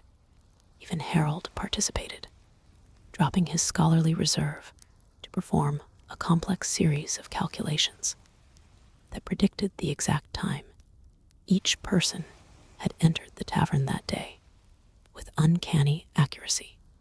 As the contest progressed, Guillem kept one eye on the sinking sun outside and another on Corvus, who observed everything with cold calculation.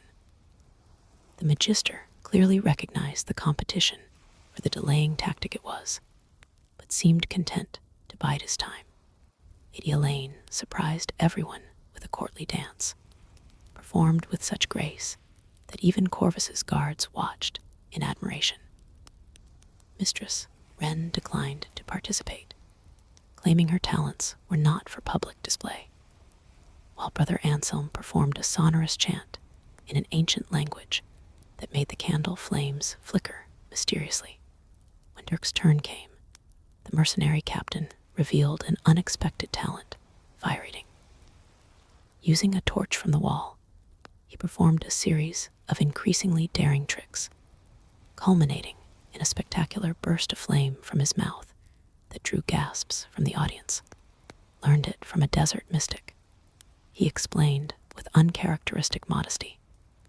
Useful for intimidating superstitious marks. Felix naturally gave a masterful performance on his lute, his fingers dancing across the strings to create a melody so haunting that several patrons were moved to tears.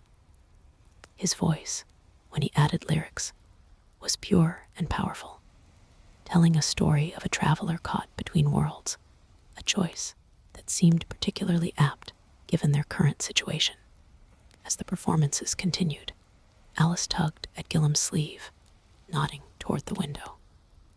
The sun had nearly disappeared below the horizon, its last rays painting the tavern in golden light. Soon, the azure harbinger would become visible, and the gateway would reach its critical point. My turn, I believe, announced Corvus, rising from his seat. A hush fell over the tavern. Magister moved to stand before the pulsing gateway, which had now grown to the height of a man. He raised his hands dramatically, and blue fire seemed to dance between his fingertips. Behold true talent, he intoned. The mastery of forces beyond mortal comprehension. The magical flames grew brighter, casting Corvus's sharp features in eerie relief.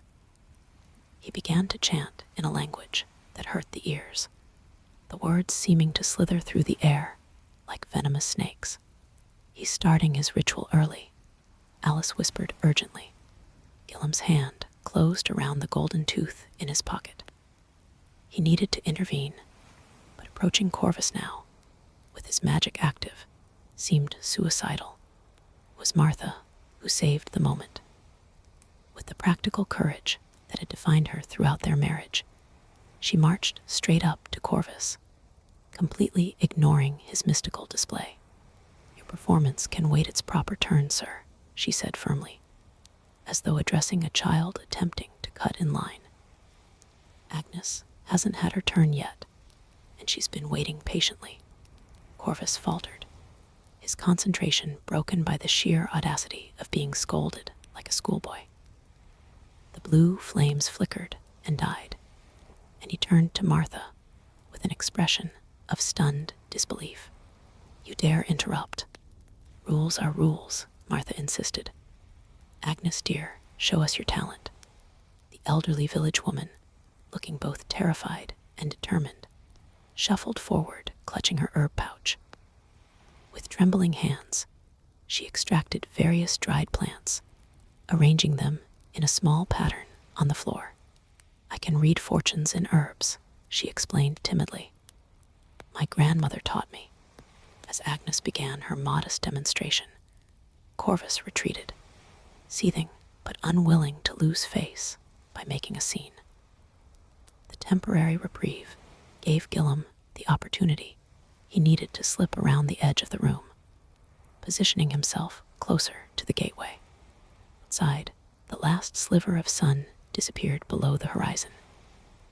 Darkness fell swiftly, and through the windows, the blue star, the azure harbinger, became visible, shining with unnatural brightness in the evening sky.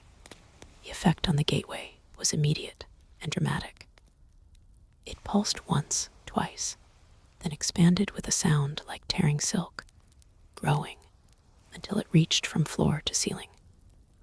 The alien landscape beyond, floating islands under a purple sky, was now fully visible, looking as solid and real as the tavern itself.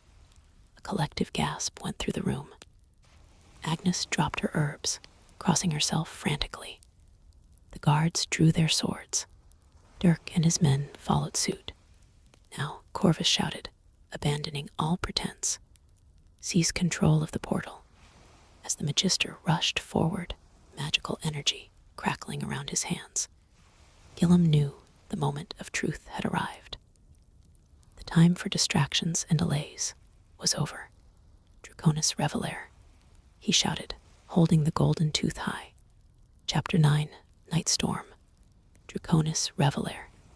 As the words left Guillem's mouth, the golden tooth in his outstretched hand began to glow with an inner light.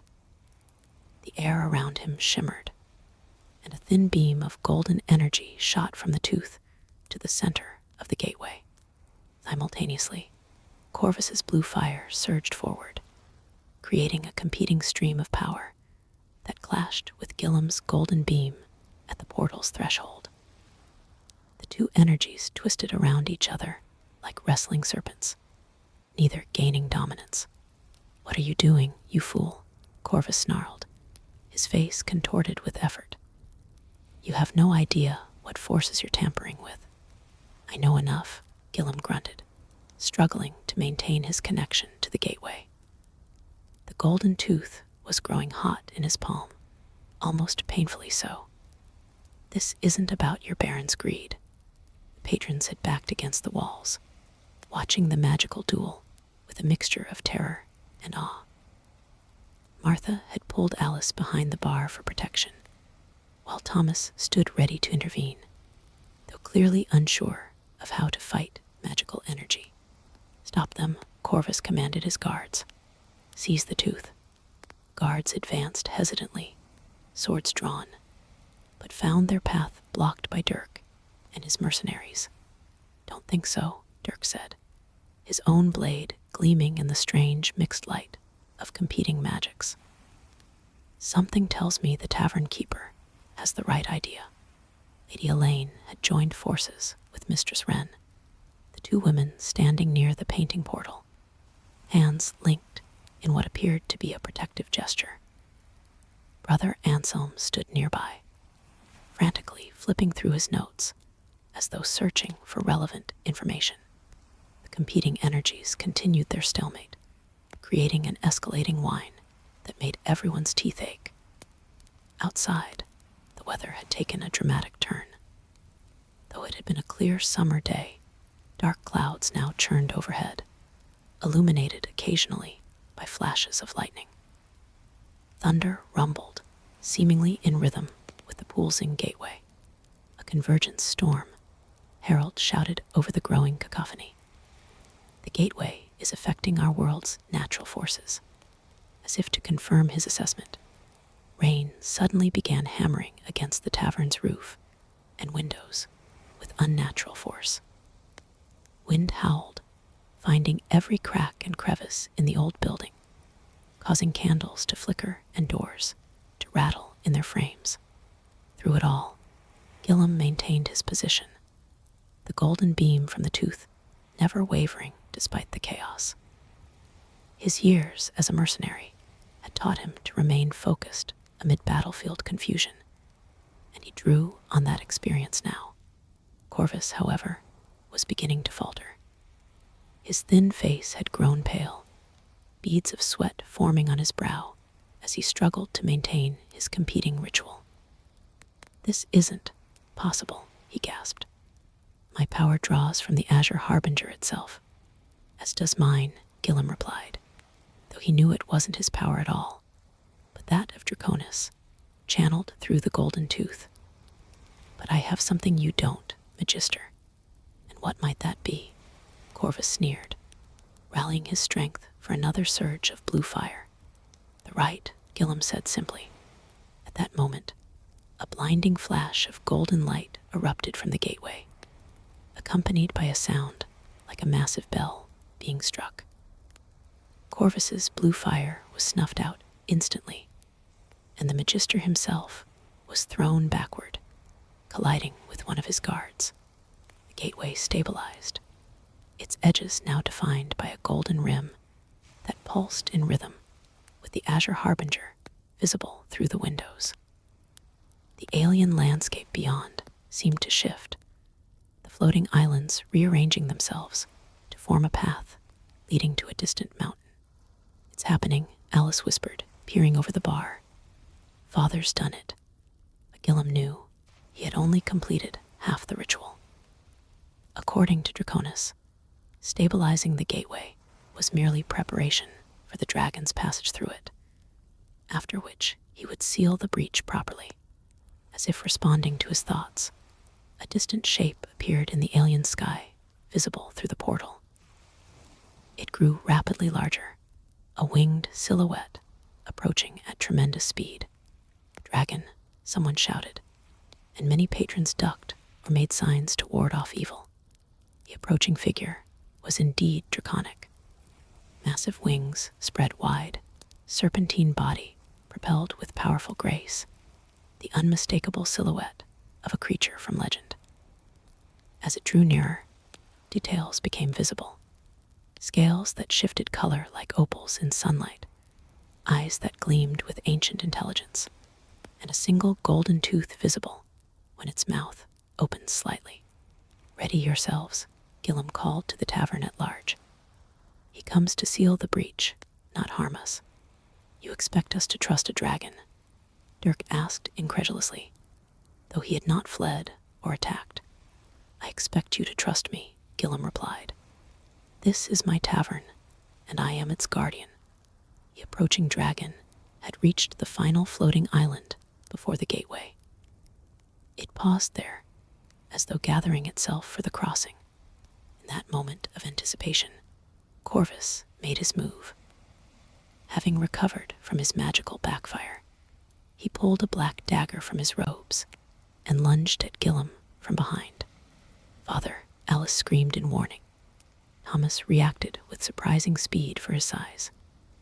His massive arm shot out, catching Corvus's wrist in a vice-like grip.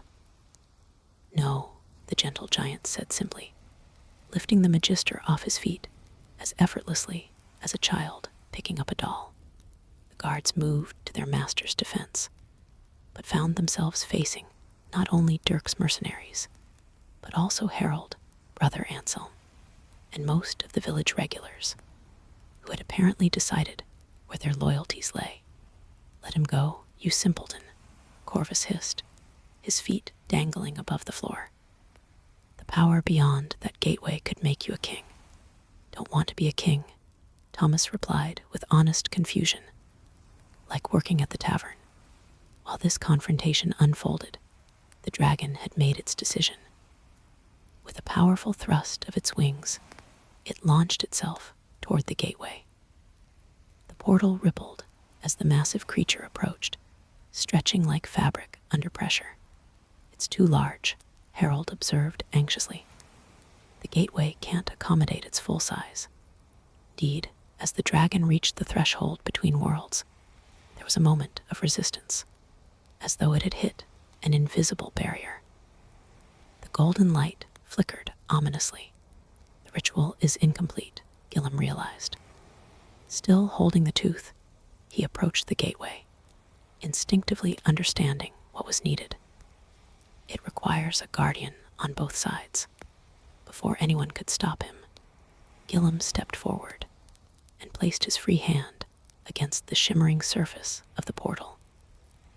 It felt like plunging his arm into icy water, sending a shock through his system.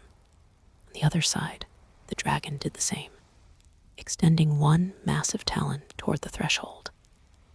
When the two connected human hand to dragon claw, a circuit completed. The golden light stabilized and expanded, widening the gateway significantly. With a sound like rushing wind, the dragon began to transform as it passed through. Its massive bulk contracted, scales giving way to skin, wings folding into a cloak. By the time it fully emerged into the tavern, Draconis stood there in his human form, white-bearded and elegant in his star-patterned robes, only the gleaming golden tooth revealing his true nature. "Well done, guardian," he said to Guillem, his voice carrying the same resonant quality it had in the hidden library. "The passage is stabilized." Not for long, Corvus had broken free of Thomas's grip, while everyone was distracted by the dragon's transformation. The Magister raised his black dagger once more, this time pointing it at the gateway itself. "If I cannot control it, I will destabilize it. Let chaos reign." No, Draconis moved with inhuman speed, placing himself between Corvus and the portal. Too late, they all realized Corvus's true intention. The black dagger plunged into Draconis's chest, drawing not blood, but a strange, shimmering ichor that seemed to contain galaxies within its depths. Draconis staggered, but did not fall. His hand closed around Corvus's throat, lifting the Magister as easily as Thomas had. "Foolish mortal," he rumbled, his voice deepening, losing its human qualities. "Did you think the death of this form would achieve your aims?" Corvus struggled uselessly in Draconis's grip, his eyes wide with fear as he finally comprehended what he faced. "The gateway requires sealing," Draconis continued, turning to address Guillem while maintaining his hold on Corvus. "The ritual has been disrupted. There's only one solution now." "What do we do?"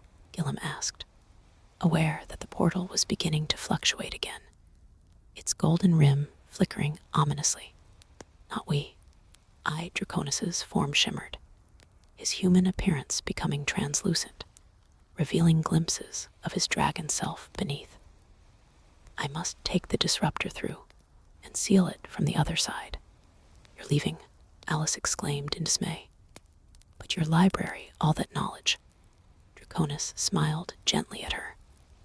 "The library will remain, child of the sight. It exists between worlds and does not require my presence. You will be its new caretaker, under your father's guardianship. The painting passage," Guillem began, "will remain accessible to those with the key and the sight," Draconis confirmed. "But the main gateway must be sealed against all traffic for at least another cycle of the Azure Harbinger." He turned back toward the portal, dragging the struggling Corvus with him. The guards, seeing their master's predicament, finally broke from their paralysis and rushed forward, only to be intercepted by Dirk's mercenaries. "Your master made his choice," Dirk told them grimly, sword raised. "Live with it or don't." The guards hesitated, then lowered their weapons in surrender. Draconis paused at the threshold of the gateway, looking back at the assembled crowd. "The tavern has chosen well in its guardians," he said, inclining his head toward Guillem and his family. "Until we meet again, Guillem of the Silver Wolves, keep the tooth. It may be needed sooner than you think." With that enigmatic warning, Draconis stepped through the portal, pulling the protesting Corvus with him. As they crossed the threshold, Draconis's form expanded explosively, reverting to his full dragon shape. His massive bulk filled the gateway completely, blocking the view of the alien landscape beyond. There was a final pulse of golden light, a sound like thunder directly overhead, and then the gateway collapsed in on itself, shrinking rapidly until it vanished with a soft pop of imploding air. Outside, the storm ceased as suddenly as it had begun. Rain stopped hammering the roof, wind died to nothing, and the clouds dispersed, revealing a night sky where the azure harbinger still shone brilliantly blue among normal stars. An astonished silence filled the tavern, broken only by Harold's soft, scholarly voice. Fascinating. Simply fascinating. Chapter 10, Midnight Secrets. In the aftermath of the gateway's closure, the Drunken Dragon Tavern felt oddly silent despite being more crowded than it had been in years. Patrons sat at their tables, drinks forgotten, trying to process the extraordinary events they had witnessed. Baron Hawthorne's guards, now leaderless, huddled uncertainly near the door. Without Corvus to command them, they seemed unsure whether to stay or go. Dirk and his mercenaries had resumed their seats, but kept their weapons close at hand, watching the guards with professional suspicion. Lady Elaine emerged from behind the bar where she had taken shelter during the confrontation. With Corvus gone, her status as a fugitive was uncertain, but she moved with the natural confidence of nobility regardless. "I believe," she announced to the room at large, "that we have all been part of something historic tonight. Something that should perhaps remain among those present." Harold nodded agreement. The knowledge of other realms and gateways between them would cause panic if widely disseminated, not to mention attract unwanted attention from those seeking power. This sparked a general discussion that quickly evolved into a debate. Some patrons, like Farmer Tybalt and Agnes, wanted nothing more than to forget the whole experience and return to their normal lives. Others, particularly Brother Anselm, argued for the importance of documenting such a significant mystical event. The knowledge must be preserved, the scholar monk insisted, even if not widely shared. Future generations may need to understand what transpired here. And what exactly did transpire here? Martha asked practically, moving among the tables with a tray of strong drinks that seemed suddenly necessary. A strange blue star appeared. A hole opened in our tavern. A man turned into a dragon, or perhaps a dragon turned into a man. And then they both disappeared with the Baron's pet magician. Have I missed anything? Her deliberately prosaic summary prompted nervous laughter, breaking some of the tension that had gripped the room. Guillem, who had been quietly examining the golden tooth that still warmed his palm, finally spoke. What happened here today was the awakening of something old, something that has always been part of this tavern, though most of us didn't know it. He looked around at the familiar walls with new appreciation. We've always joked that the Drunken Dragon had a life of its own. Turns out we were right. Alice had been unusually quiet since the gateway closed, lost in her own thoughts. Now she approached her father, a determined expression on her young face. He said I would be the caretaker of the library, she reminded him. I want to see it again. Guillem hesitated, recalling Draconis's warning that the gateway would remain sealed for another cycle of the Azure Harbinger. The portal is closed, Alice. Not that portal, she replied impatiently. The painting passage. Draconis said it would remain accessible to those with the key and the sight. All eyes turned to the landscape painting on the far wall, which now appeared perfectly ordinary, just oil on canvas, depicting mountains, that might exist anywhere. Is it safe? Martha asked worriedly. Draconis wouldn't have left it accessible if it wasn't, Alice reasoned. And think of all that knowledge, Mother. Books from other worlds, scrolls containing forgotten wisdom. Knowledge can be dangerous, Harold observed, though his scholarly eyes gleamed with the same excitement Alice was displaying. But ignorance is often more so. Guillem looked down at the golden tooth in his hand, then at his daughter's eager face. With a sigh of resignation that contained more than a hint of his own curiosity, he nodded. Let's find out if the passage still works. He handed Alice the dragon-shaped key they had discovered earlier. You lead the way. The tavern's patrons gathered around as Alice approached the painting, key in hand. As before, she reached toward the canvas, and to everyone's amazement, her fingers passed through it as though it were merely a curtain of mist. She inserted the key into invisible air and turned. Familiar clicking sound echoed through the tavern, and the painting rippled like water disturbed by a stone. It still works, she breathed, excitement making her voice tremble slightly. Well, go on then, Guillem encouraged, placing a supportive hand on her shoulder. But I'm coming with you. As am I, Harold said unexpectedly, stepping forward. If you'll permit it. The Royal Academy would benefit greatly from even a glimpse of such a repository of knowledge. Me too, Thomas added simply, to protect. One by one, others volunteered Lady Elaine, Brother Anselm, even Dirk, though he tried to mask his interest with professional indifference. I simply want to ensure there's no threat remaining, the mercenary claimed unconvincingly. Martha surveyed the eager group with motherly skepticism. Not everyone can go tramping through magical passageways at once, she declared. Some of you need to stay here and help me keep an eye on our guests. She nodded toward the Baron's guards, who looked distinctly uncomfortable under her gaze. After some negotiation, it was decided that Guillem, Alice, Harold, and Thomas would make the initial exploration to confirm the library was safe, while the others would wait their turn. As the small party prepared to enter the painting passage, Lady Elaine approached Guillem. When you return, she said quietly, we should discuss the Baron's reaction to his advisor's disappearance. Without Corvus to drive his ambitions, Hawthorne may be open to negotiation, especially if he believes there's still knowledge to be gained from this tavern. Guillem nodded thoughtfully. Having a noblewoman as an ally in dealing with the Baron could prove invaluable in the days to come.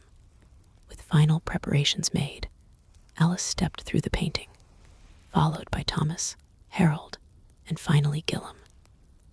The sensation of passage was strange, a moment of cool resistance, like walking through a waterfall. And then they were in the circular library chamber once more. Everything appeared as they had left it, shelves of ancient books reaching to the domed ceiling, artifacts gleaming in their designated places, the central pedestal with its scale-bound book. But there was one significant addition, a golden chest, approximately the size of a bread box, sitting prominently on a small table that hadn't been there before. Note rested atop the chest, written in flowing script that seemed to shimmer slightly as they approached. Alice read it aloud. To the new guardians of the knowledge, this contains what you will need in the years to come. Use it wisely. Until the Azure Harbinger returns, D. He left us a gift, Harold marveled, adjusting his spectacles to study the chest without touching it. Or perhaps a responsibility. Both, I suspect, Guillem replied. He gestured to Alice. It's addressed to you as much as to me. You should open it. With reverent care, Alice lifted the lid of the golden chest. Inside lay 3 items. A small book bound in what appeared to be dragon scales, similar to the one on the central pedestal, but smaller. a crystal vial containing a swirling substance that was neither liquid nor gas, and a medallion on a chain, bearing the same dragon and tower insignia that had sealed the mysterious letter. "What are they?" Thomas asked, peering over Alice's shoulder. Harold, unable to contain his scholarly excitement, pointed to each item in turn. "If I had to speculate, a primer on the library's contents, essence of dragon's breath for illumination or protection, and a key or token of authority." Alice lifted the medallion carefully, studying the intricate engraving. As her fingers touched the metal, the dragon design seemed to move slightly, its tiny eye opening to reveal a gleaming blue gem. "It saw me," she whispered, startled but not frightened. "It recognized you," Guillem corrected gently. As the library's caretaker, while Alice examined her new treasures, Guillem and Harold explored the library more thoroughly, discovering that the circular chamber connected to smaller rooms filled with specific collections, maps of worlds they'd never imagined, instruments for measuring forces they couldn't name, and in one particularly secure chamber, objects that hummed with palpable power. Thomas, after determining there was no immediate threat, had settled himself near the entrance, instinctively understanding his role as guardian of the guardians. When they eventually returned to the central chamber, Alice was seated at a small desk that had materialized beside the pedestal, already immersed in the scalebound book, making notes on parchment with a quill that dipped itself in ink without her conscious direction. "Alice," Guillem called softly, reluctant to interrupt, but aware that others waited for their return. "We should go back now. We can return tomorrow, and every day after, if you wish." She looked up, her young face alight with wonder and purpose. "Father, this book contains instructions for cataloging the library. Draconis had been working on it for centuries, but never completed it.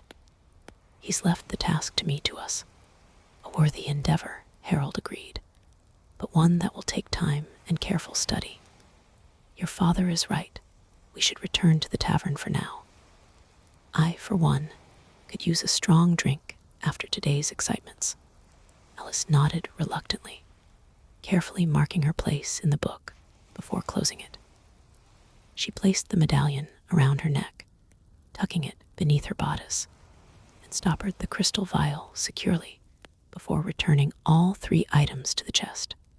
"We'll bring this with us," she decided. Draconis meant for us to have it in the tavern. As they prepared to leave, Guillem took a final look around the impossible library, a room that couldn't exist in the physical dimensions of his tavern, yet was somehow connected to it, filled with knowledge from countless worlds. He thought of Bartholomew Kindle, the original tavern keeper who had made a pact with a dragon, and wondered if the man had any idea what he was setting in motion. "Ready?" he asked his companions. With nods of confirmation, they stepped back through the painting passage, returning to the Drunken Dragon, where an eager audience awaited news of their discoveries. As the last of them passed through, Alice turned back briefly, placing her hand on the painting's frame. "Thank you," she whispered, though whether to Draconis or to the tavern itself, even she couldn't have said. The painting rippled once in response, as though returning the sentiment. Epilogue. Dawn broke over Meadowvale, bathing the village in gentle golden light. After the tumultuous events of the previous day, the morning's normalcy seemed almost surreal. Birds sang, roosters crowed on time, and Farmer Tybalt's cows faced in various directions, as cows are wont to do.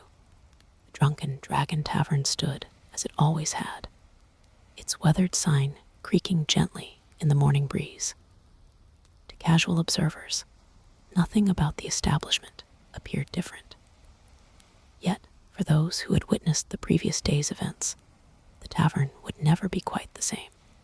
Most of the patrons had departed in the small hours of the morning, carrying with them memories that would eventually transform into tavern tales so outlandish that no one would believe them, which was perhaps for the best. Before leaving, they had reached a tacit agreement. What happened in the Drunken Dragon would remain in the Drunken Dragon, at least for now. Baron's guards had returned to their master with a carefully constructed story, drafted by Lady Elaine and Harold, explaining that Magister Corvus had been caught in a magical experiment gone wrong. The unexplained atmospheric disturbances were attributed to the same unfortunate accident. Whether Baron Hawthorne would believe this account remained to be seen, but without Corvus to fuel his ambitions, Lady Elaine felt confident she could negotiate a pardon for her theft of information. Dirk and his mercenaries had departed with first light, though not before Dirk had a private word with Guillem. If you ever need swords to guard that library of yours, the scarred mercenary had offered, the Azure Company is at your service. He'd named his price, reasonable by mercenary standards, and left Guillem with a means of contact. Brother Anselm had remained behind, accepting Martha's offer of a room in exchange for helping catalog the mundane books in the tavern, while Alice focused on the library beyond the painting. The scholar monk's extensive knowledge of languages would prove invaluable in the task that lay ahead. Harold, too, had decided to extend his stay in Meadowvale, sending a cryptic message to his superiors at the Royal Academy about a research opportunity of unprecedented significance. His expertise in astronomical phenomena and ancient texts made him an ideal consultant for the tavern's newly acknowledged guardians. In the quiet morning hours, Guillem sat alone at the bar, nursing a cup of Martha's strong tea and contemplating the extraordinary turn his life had taken. From tavern keeper to guardian of an interdimensional gateway was quite a promotion or a burden, depending on one's perspective. The golden tooth rested on the counter before him, catching the early sunlight. Guillem had considered having it properly installed in his mouth, as originally intended, but something held him back. Perhaps it was the memory of Draconis's warning that it might be needed sooner than expected. "Copper for your thoughts," Martha said, emerging from the kitchen to join him. She looked tired but resolute, having adapted to their new reality with characteristic practicality. "Just wondering what we've gotten ourselves into," Guillem admitted. Running a tavern was complicated enough without adding magical libraries and dragon packs to the mix. Martha smiled, placing her hand over his. "We'll manage. We always do." From upstairs came the sound of footsteps. Alice, already awake and likely eager to return to her studies of Draconis's books. Since receiving the medallion, she had shown a focus and maturity beyond her 15 years, though Martha had firmly insisted that tavern duties still came first. Thomas could be heard in the yard, splitting wood for the day's fires, his humming drifting through the open window. The gentle giant had taken to his expanded role as protector with quiet pride, positioning his sleeping pallet near the painting at night, just in case. Life would go on, Guillem realized. The tavern would continue to serve ale and Martha's famous soup, now guaranteed spice-free. Travelers would come and go, and most days would pass in comfortable routine. But beneath the ordinary rhythm of tavern life, something extraordinary now pulsed, a connection to realms beyond imagination, a responsibility to knowledge both wondrous and dangerous. Guillem raised his cup in a silent toast to Bartholomew Kindle, the first guardian, and to Draconis, wherever the dragon might be now. Then he drained his tea and stood, ready to begin a new day at the Drunken Dragon, a tavern that had always had character, and now, they knew, had much more besides. Outside, the strange blue star had vanished from the sky, Guillem knew it would return someday. And when it did, the Drunken Dragon would be ready.